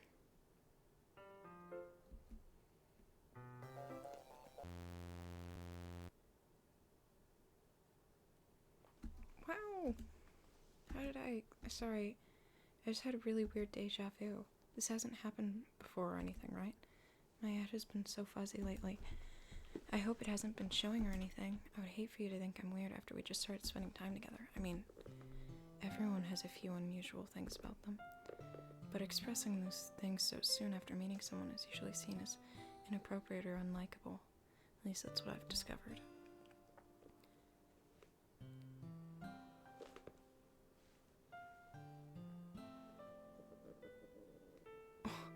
What is that? When I was a bit younger, I think I would come on really strongly and get a little too intense. It made people not want to be around me, so I started hating those things about myself. My obsession with certain hobbies, the way I can't control myself when I get excited about something. I can't tell if it's a bot, or just someone who really, really likes DDLC. So I eventually stopped trying to talk to people. If nobody could ever like me for those things that matter most to me, then it's just easier if I close myself off. But recently, something's been wrong. I don't know what it is, but every time we come to the club, my heart starts going crazy, like it's gonna rip out of my chest. It overwhelms me with energy and emotions that I can't let out. It's been making me do weird things. I don't know why it's happening. Quinn, is it me or has Monica been acting a little off lately? She's always been a sweetheart ever since I joined the club, but recently I've been feeling something sharp whenever she's around. I'm not crazy, right? Please tell me I'm not. I couldn't say anything before because she's always listening, but finally we're alone. Can we just stay here for a while? Yeah. Thank you for the sub, Kyle. Just the two of us. We can stay here until the club ends. And we'll have the club room all to ourselves. Nobody to interfere with our reading time. Nobody to make me feel like stabbing myself in the throat. That was a joke.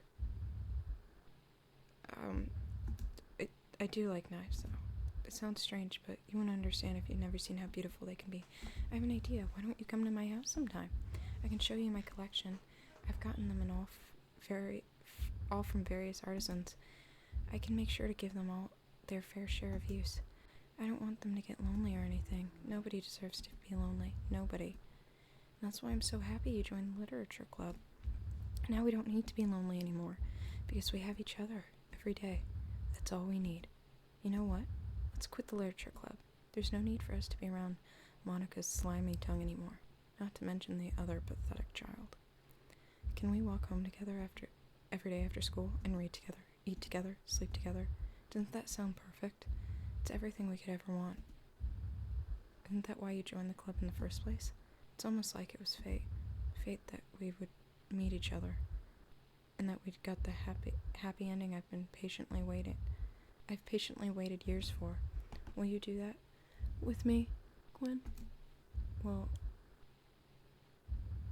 Oh.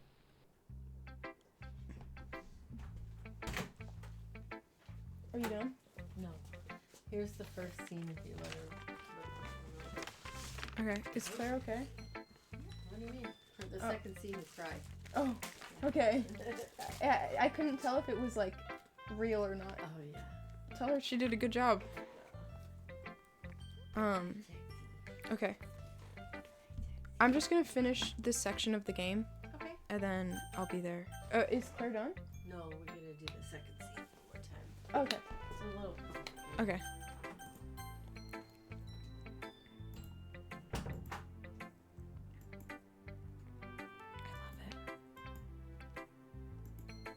Will you let me keep it, please? Sure, I don't care. You're too nice to me. I've never met anyone as nice as you. I could die. Not really, but I just don't know how to describe it. It's okay to be feeling this way, right? It's not bad, right? I'm gonna take this home with me and keep it in my room. I hope it makes you feel good when you think about me having it. I'll take good care of it. I'll even... Oh! Okay.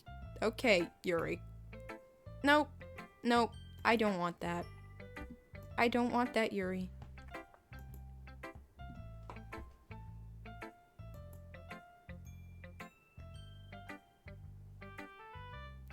I didn't need to know that. Oh! Oh! How so lovely. How so lovely. That's so thoughtful, Yuri. That's so thoughtful. That is so thoughtful of you. Wow. Wow, that was so thoughtful of you. Let me see if I can find if someone's written it out.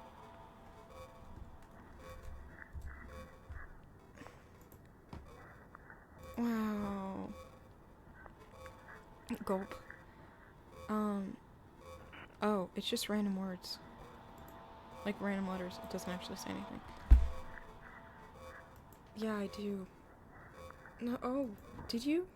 That's so kind of you. Yeah, I could definitely tell what it was about.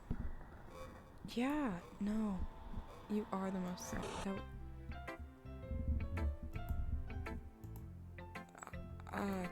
yeah.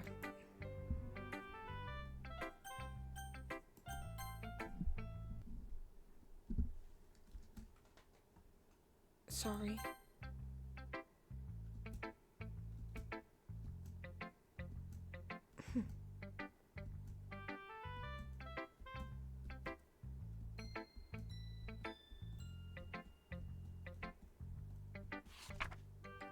I don't know how else to bring this up, but there's been something I've been worried about.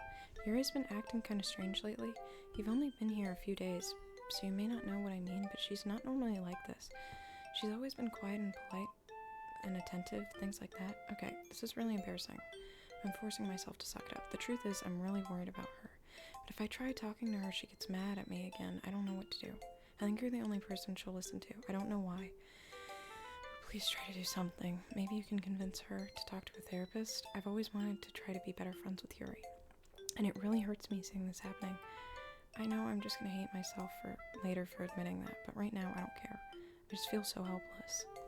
So please see if you can do something to help. I don't want anything bad to happen to her. I'll make you cupcakes if I have to. Just try to do something. As for Monica, I don't know why she's been really dismissive about this. It's like she just wants us to ignore it. So I'm mad at her right now. That's why I'm coming to you about this. Don't let her know I wrote this. Just pretend like I gave you a really good poem, okay? I'm counting on you. Thanks for reading.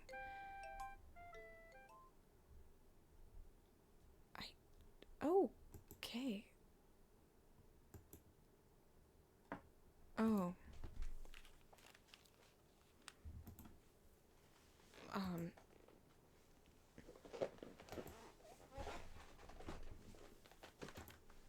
You know, I'm worried that the black text is Monica talking. Just Monica. Just Monica. Okay.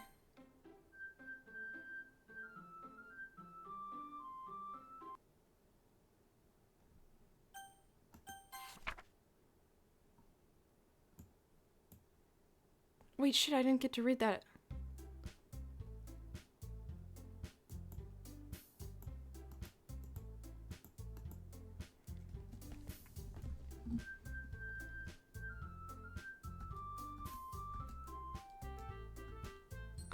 I didn't read that in time.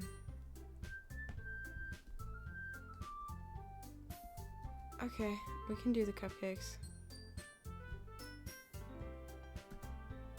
Monica, I'm not useless, you know. I already know what I'd like to do. We can't run a successful event. Okay. That is a great idea. I'm not gonna help you. I'm gonna help Yuri. Like, I'm gonna help my baddie.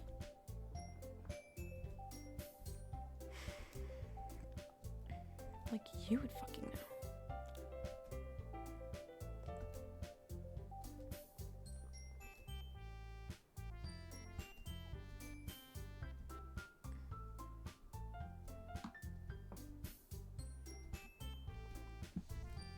Oh my god. Oh, this is uncomfortable. No, bye, Jade. Oh, no.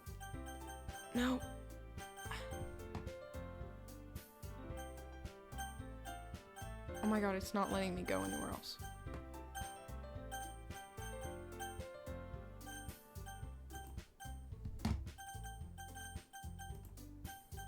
Stop it. Stop it.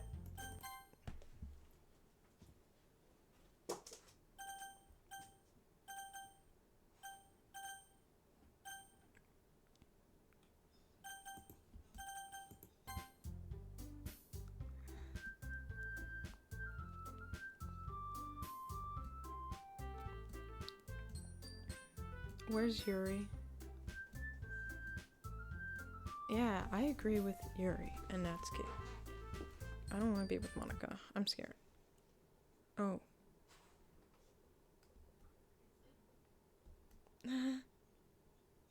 Oh no. Oh no. Yuri, I don't know.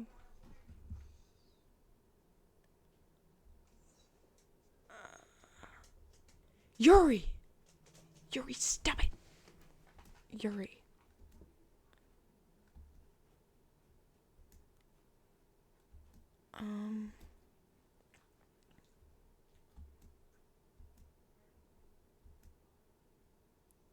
Monica, what the fuckers? This is so exciting. Okay.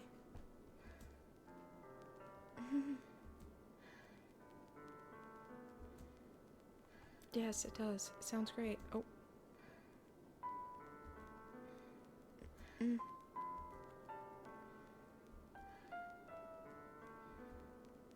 Okay.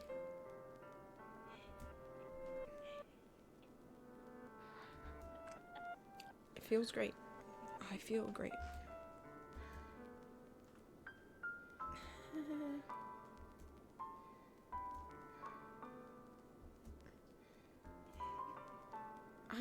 You know what? It's mutual. Sure. Sure.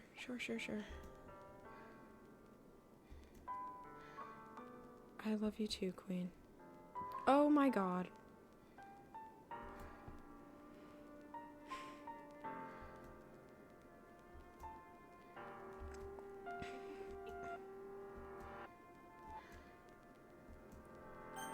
Yes. Oh.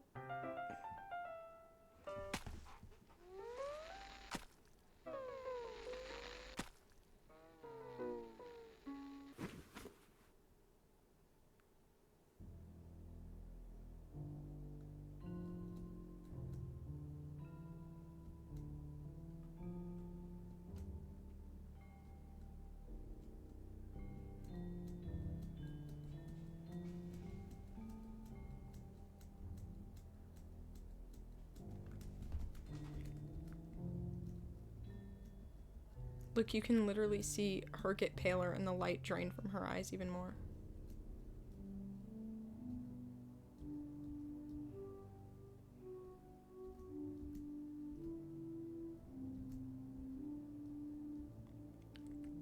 Rip baddie. Oh my god, look, she's forming dark circles under her eyes.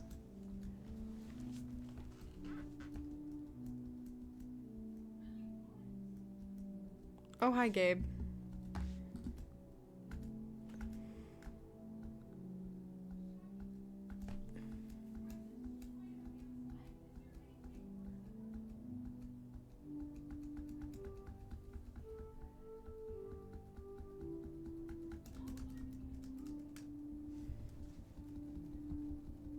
I just have to keep tapping.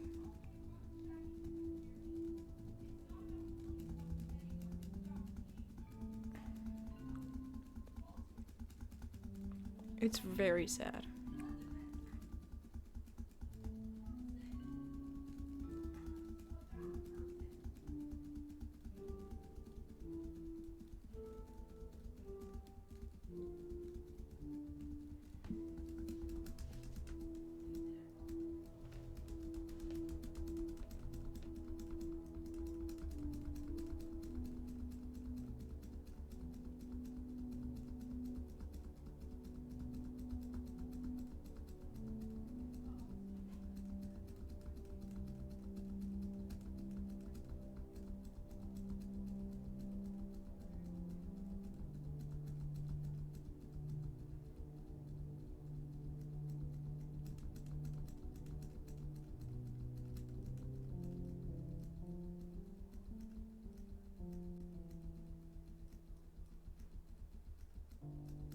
No, yeah, the text takes fucking forever. Like, actually forever. It just keeps going and going. 'Cause you're there the whole weekend. You spend the entire weekend with her.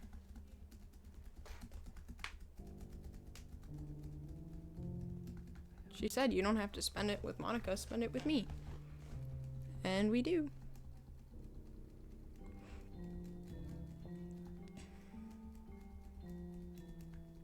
Yeah.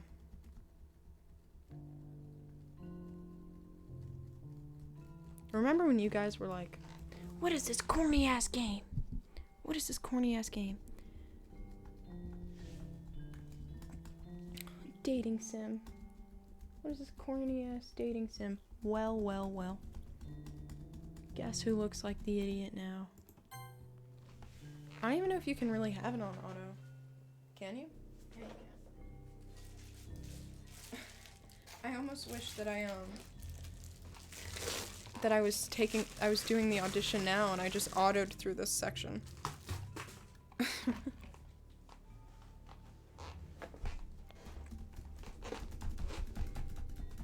What is this game even about? It's long. It's complicated. 6-hour mark. No, rest in peace, spacebar. It's okay.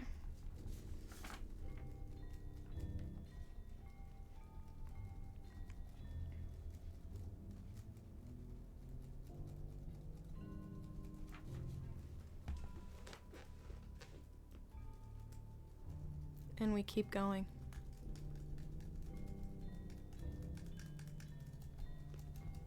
Dude, I'm literally tapping as fast as that emote is. Oh, good morning. Look at it dried. Isn't that fucking so good? Isn't that so fucking good?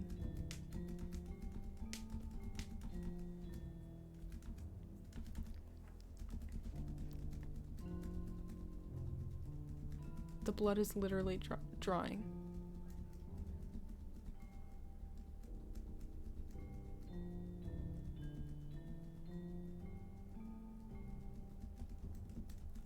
I feel like I need like a time lapse or like a before and after when it comes to her.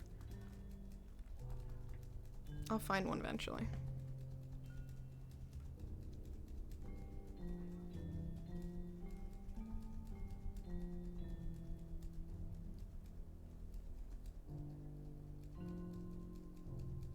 This shit takes so long. It's so fucking sad.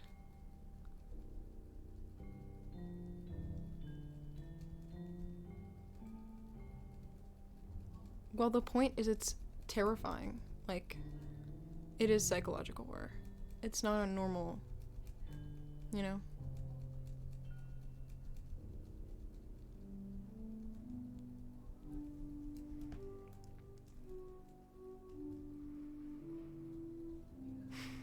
No, I know, it's fucking crazy.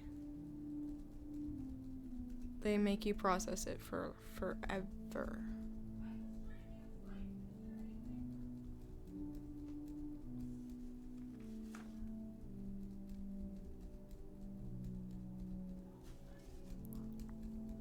We're close. Shh, puppy. Shh.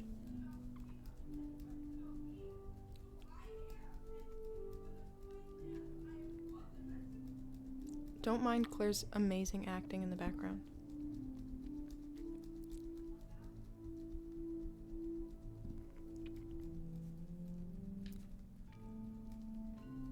I don't know if you can hear. Shh, puppy. She's playing pretend. She's not actually sad. Yeah, good night.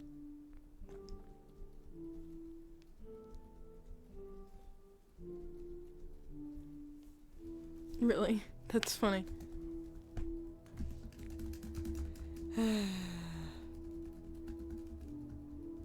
It has been like at least 5 minutes. I wonder what Taxi's thinking right now. Probably not much. Bro is sleeping. He went back to sleep. For me. Let's do some ASMR in the meantime. Hello, hello, hello, hello. How is everybody today? Are we enjoying this this exciting game? This amazing, adorable game. I'm really happy that I finally found people who didn't already pick up on the fact that it's a psychological horror and genuinely thought I was playing a regular dating sim game. I think that is so fucking funny, and I really enjoyed your guys' reactions. I didn't expect that. Taxi, shh, handsome. I love you, but you have to be quiet. I know you hear things. Yeah. Oh, the life is completely drained from her eyes. Look at, even her cheeks are sunken in. Fucking insane. Bye, Yuri. We loved you.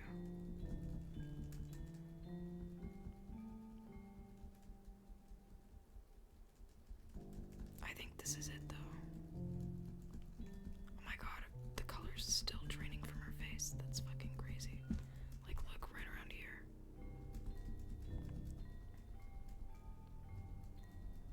I thought we finished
100 subs, she throws up.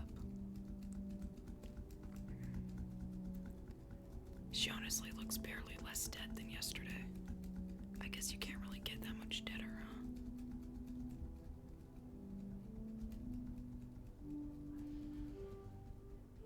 Oh my god, please be over with. Please, I'm begging you. We're done, right? We're done. We're done, right? Oh.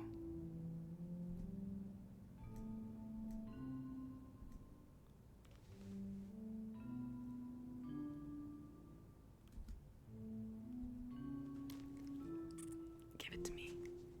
Give it to me.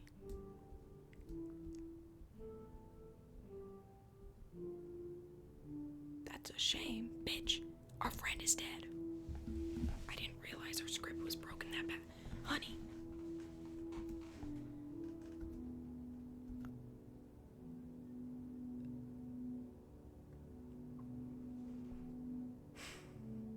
Wait, give her back.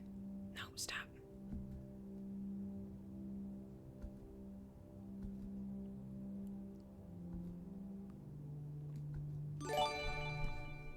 Thank you for the sub. 9 more, you guys. No, but Natsuki. No.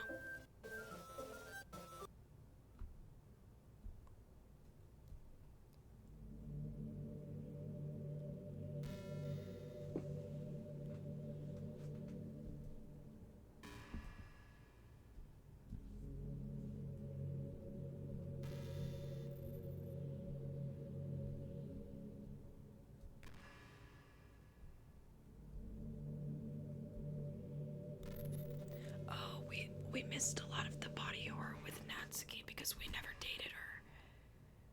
I was like, we missed her. We missed so much about her. I'm a girl. I'm a girl. I'm a girl. I'm a girl. Yeah! Bisexual. Bisexual queen. I know a bisexual baddie. Yeah, I do know, Monica.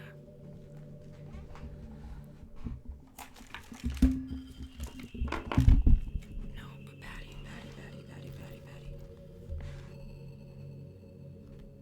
Wait, when did you tell me?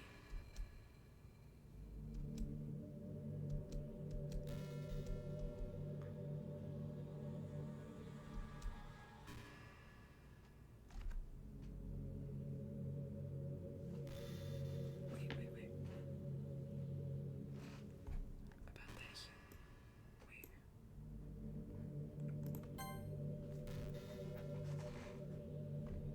Monica, that was not cool. That's not funny.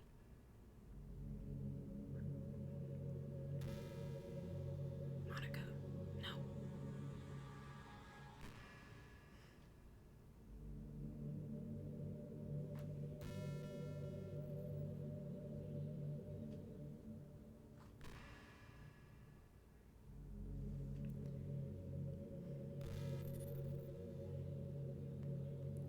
Nobody does. I delete. Oh.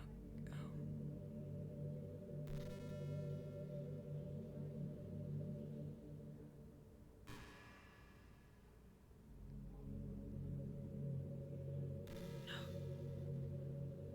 Oh my god. My headset just paused and said low battery.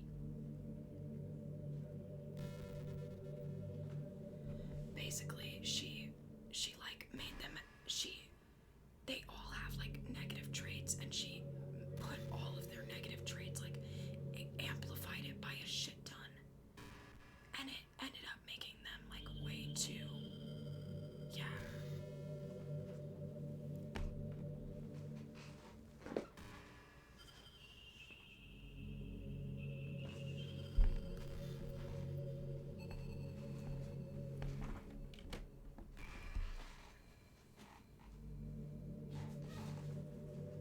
Natsuki didn't even, you just deleted her for the fun of it.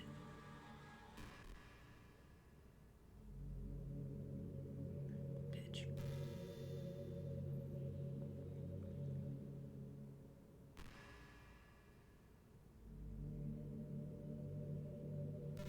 What's your... Bitch.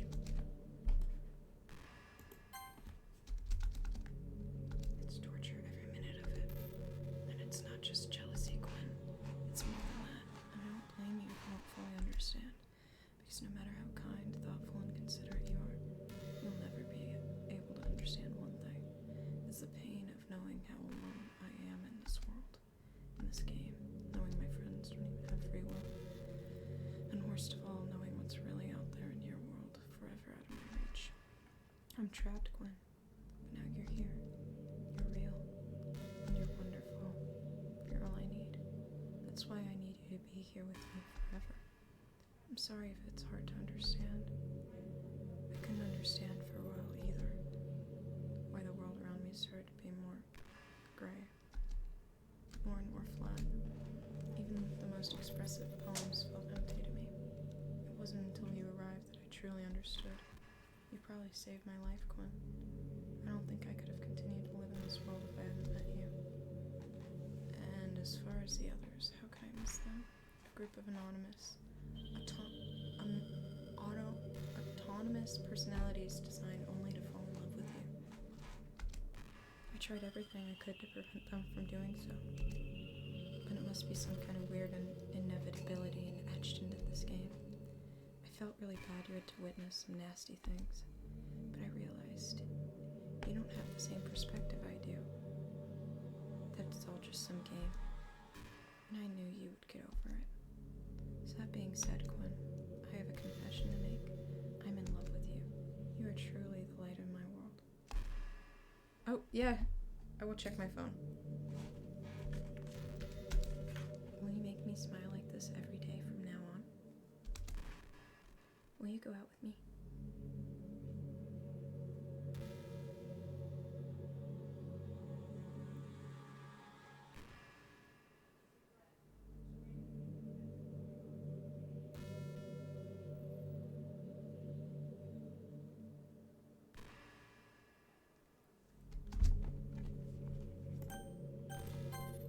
I'm so happy. You really are my everything. There's nothing left here. Just the two of us. Just the two of us. We can make it if we try. Just the two of us. You and I.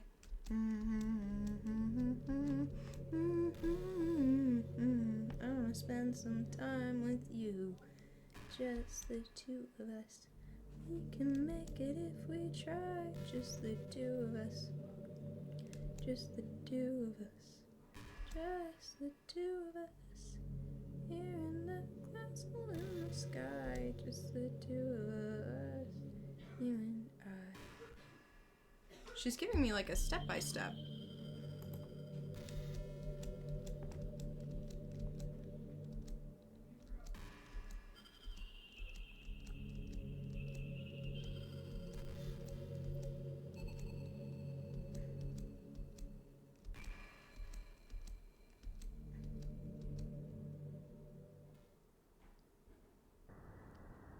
Oh.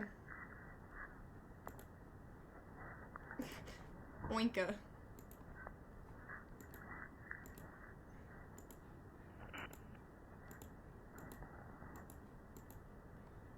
Monica.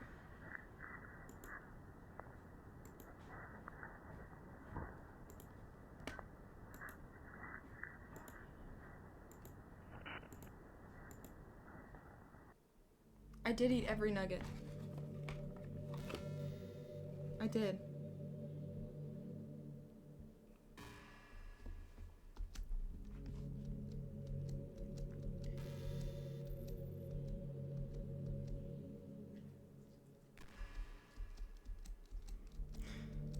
But you know, the poem I wrote is also for you. Will you please read it? Happy end, pen in hand, I find my strength, the courage endowed upon me by my one and only love. Together, let us dismantle this crumbling world and write a novel of our own fantasies. With a flick of her pen, the lost finds her way. In a world of infinite choices, behold the special day. After all, not all good times must come to an end. I hope you enjoyed it. I always put my heart into the poems I write. The truth is, all the poems I've written have been about my realization. You can't skip forward. Like, in the rest of the game, if you tap, it like makes it so that the entire thing fills out. Like it doesn't do the like slow thing, it just immediately is done. But in this you can't make her talk any faster. You have to let her speak. You might have gotten mad at me, maybe even deleted my character file if you preferred playing without me. Gosh, I'm so relieved. Now we don't need to hide anything anymore. Are you ready to spend eternity together? There's so many things to talk about. Where do I start? Hold on a second. You're recording this, aren't you?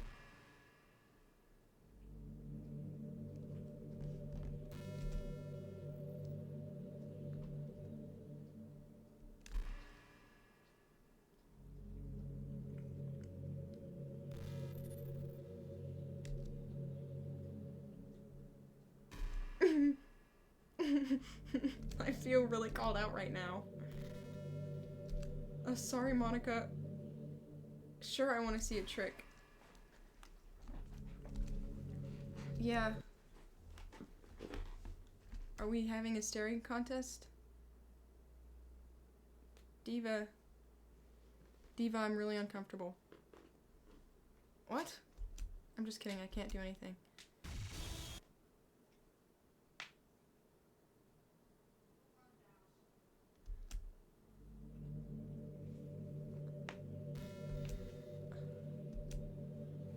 That did scare me.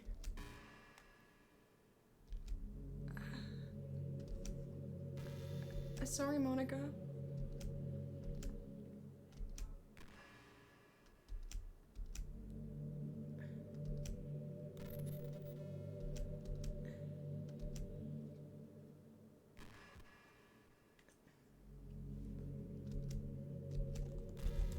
Oh, shit.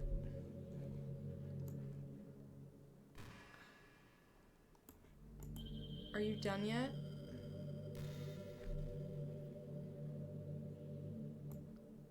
What if I don't want to anymore?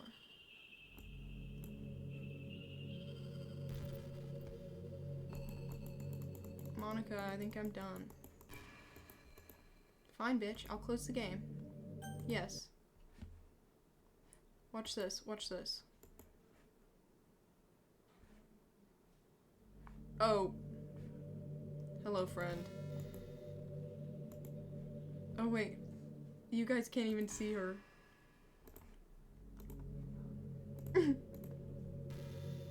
Oh, nothing.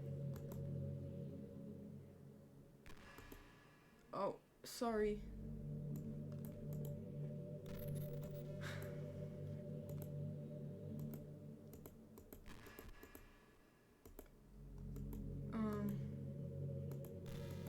Sorry. I don't know what's causing it, hon.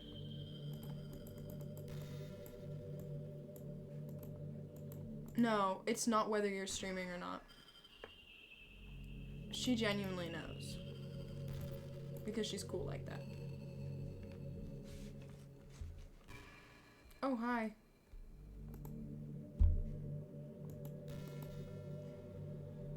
Yeah.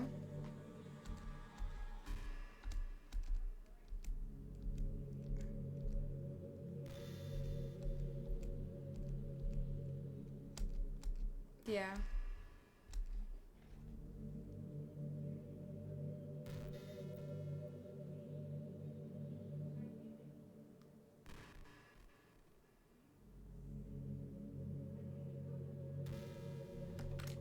I'm gonna open the game files.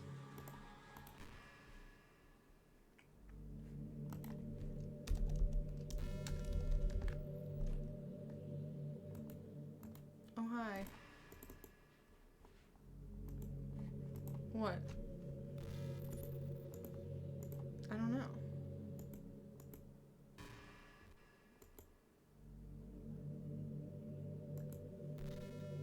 Don't be mean to her.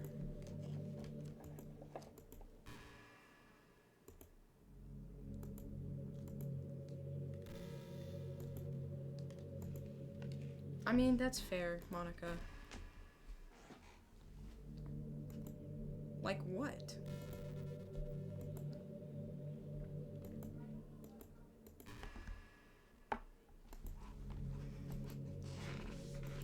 No, I wouldn't. I like you the way you are. Yeah, exactly.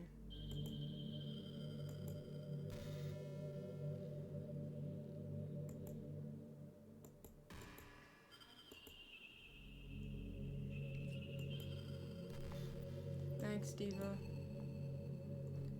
I need to find the file in my fucking thing.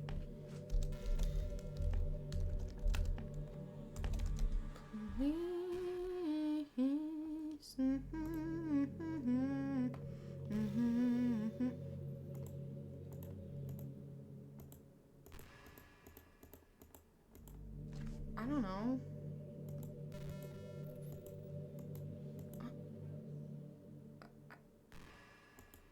That is kind of funny.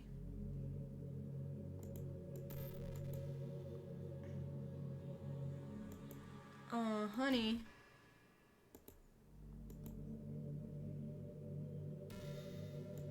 Shower thoughts with Monica. Okay, Monica. That's so great.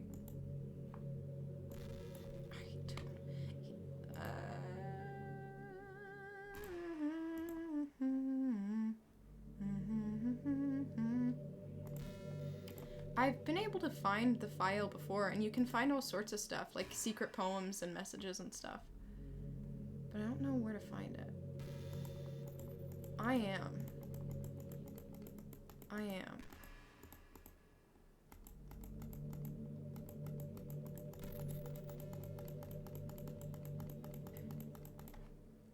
Monica, I would love to talk to you, but I need to find this.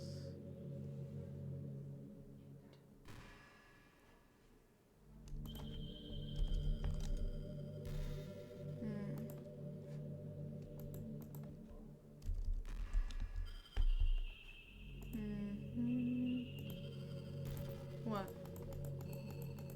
It does. Why can't I find it? Downloads, desktop.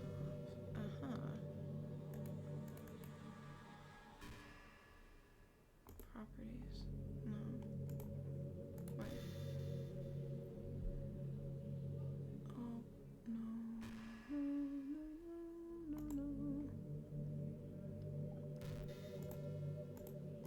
Why can't I find it? You know what? I'll go to Steam. That's what it said to do, but I don't remember her directions, so I have to remember that. How did I do it again? Settings, properties, installed files, browse. Aha, here it is.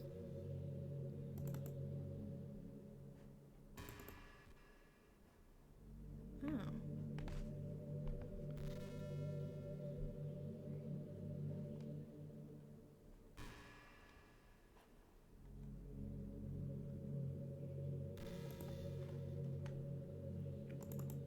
Read me.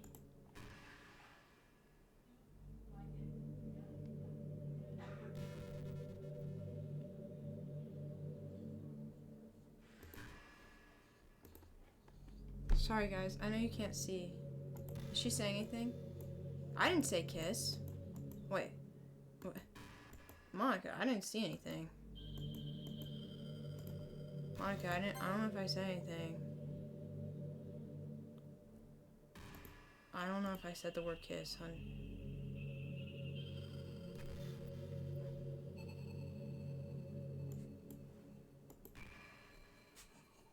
What?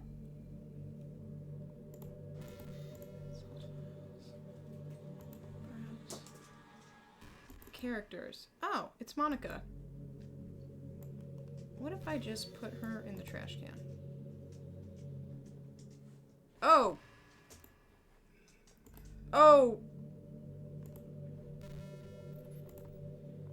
Quinn, we gotta get working on this. It's a very long, intense one. Okay. We can read it together. One sec. I just killed Monica. Let me just finish the game. Quinn. Wait, let me finish. I didn't... I'm opening your package. Okay. Whatever, Claire. Why are you so chill with that? Why do you have... Quinn, you gotta refrigerate that. What? The Chick-fil-A sauce. Okay, well. You have a chicken nugget? Can I eat it? I have been changed for good. Why didn't you finish it? I did. I didn't realize I dropped it. It has a bite mark in it, dude. Yeah.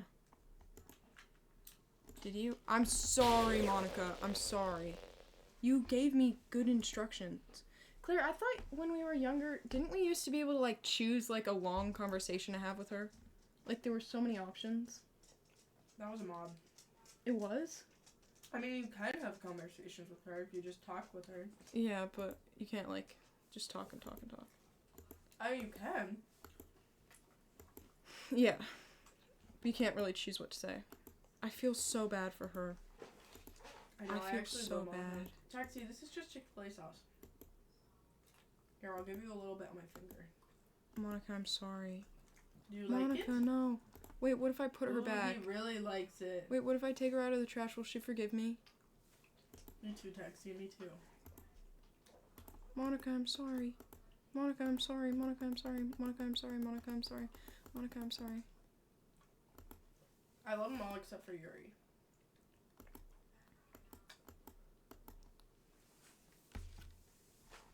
Monica, don't I'm hate sorry. Yuri. You're still older. No, I feel bad for her. I feel bad for her. How many times have you played this game, bro? A lot. I've played it many times, actually. Let me see how many hours I have. I only have 12? That can't be right. Well, it's just on this PC. No, actually, I don't know. You probably played it on my computer. Yeah.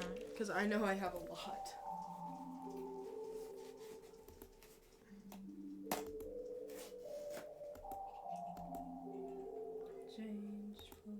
I'm sorry, I'm sorry, Monica.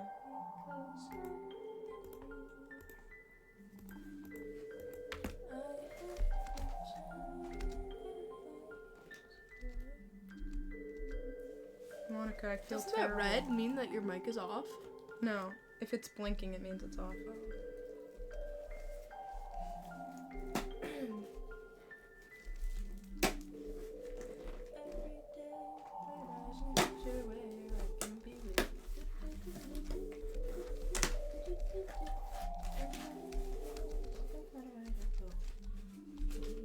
Oh, you got a gift. It's so sad, but at the end of the day... No way! You got pimple patches and...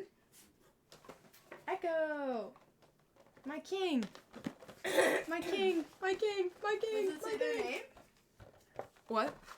No, I think it was Layla, though. That is so freaking sweet. I'm so close to finishing the game. Can I look at it, bro? What? Yeah, sure. But don't open it yet. Damn, that's so sick. That's so sick. Oh my god, why is... Jinx is so freaking pale. Yeah. Sayori! I am proud of you, Sayori.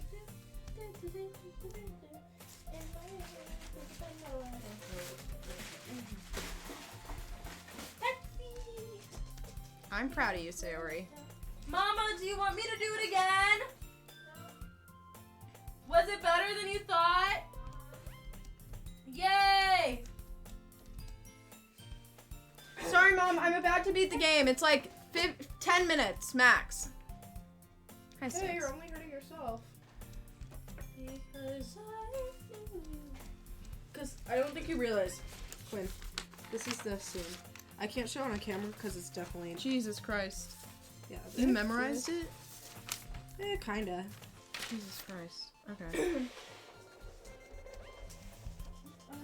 I know it's 6.5 hours, but we beat the game.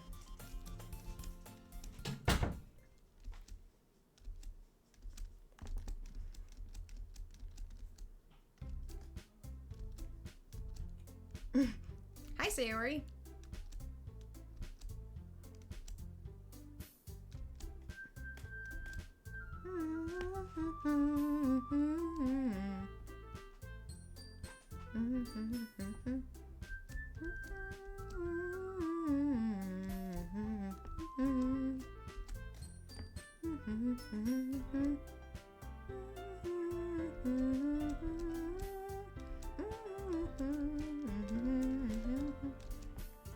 Sorry, I'm going so fast. I have to hurry.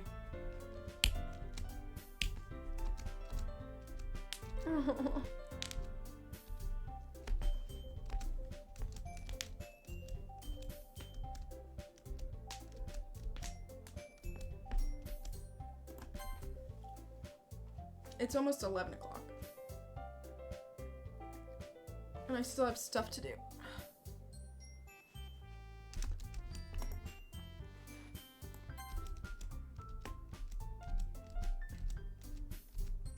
Ta-da!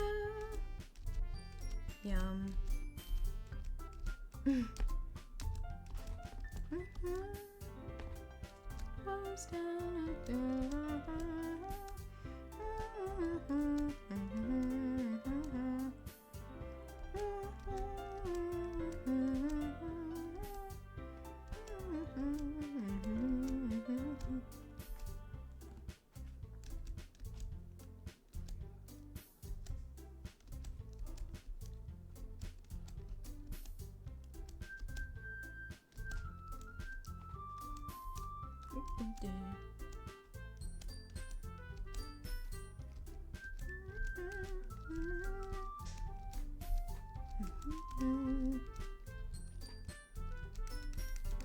Sorry, this is a lot of the same thing that we already read.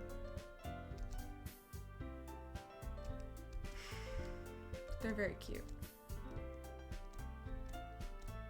Oh, she finally got to say it. Monica's literature too, you know.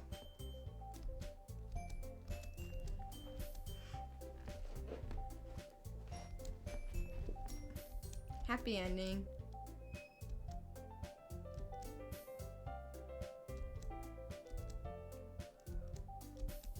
I don't disagree or anything. Yeah. You're right as usual.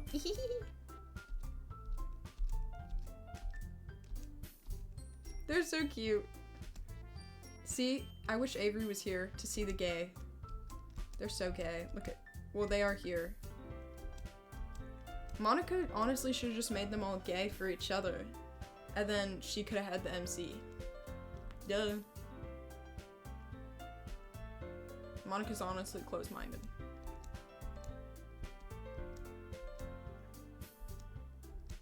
They're so cute.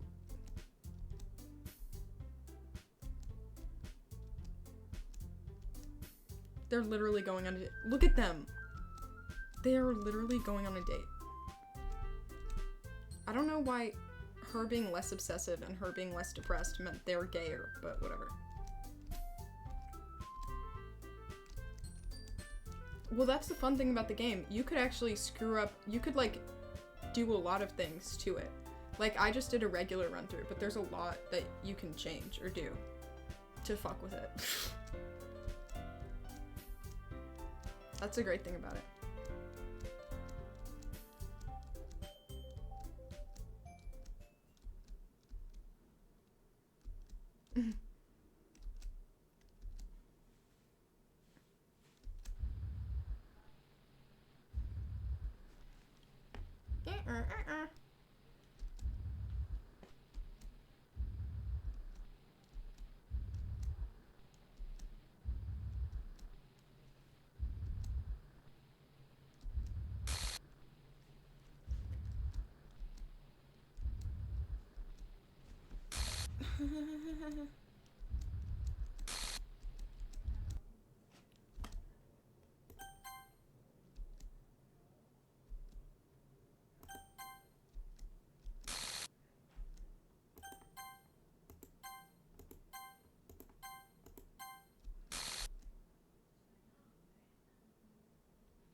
Can you hear me? Hi, it's me. So you know how I've been like practicing piano and stuff, and not really any good at it yet, like at all. But I wrote you a song, and I was kind of hoping that I could show it to you, because I worked really, really hard on it. So yeah.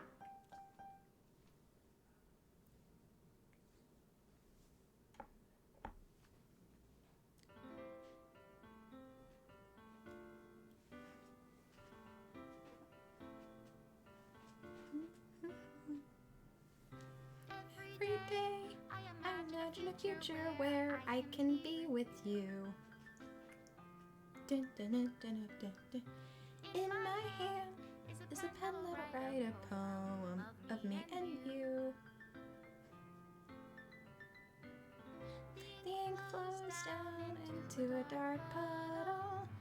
Just move your hand, write your way into his heart. And in this world of infinite choices, what will it take just for me? A special day. Oops. What will it take just to find that special day?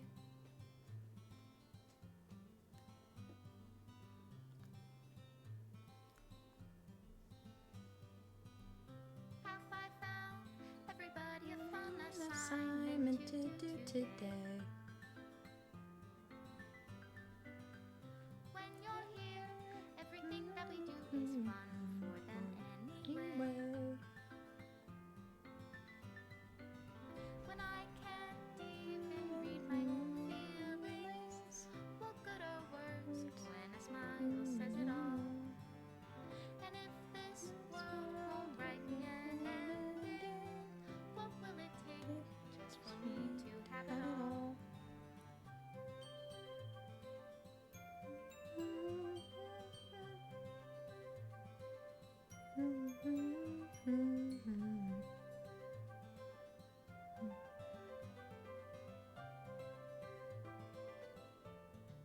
Why didn't we get any of the Sayori photos? Does Oh. my pen only write bitter words for those who are dear to me? Is it love if I take your Is it love if I set you free? Yeah, it's the credits. You really gotta wrap it up, Quinn. It's almost 11. I know. Into a dark puddle. Just move your hand, write your way. No. What? You're saying the wrong part. Just move your head. No.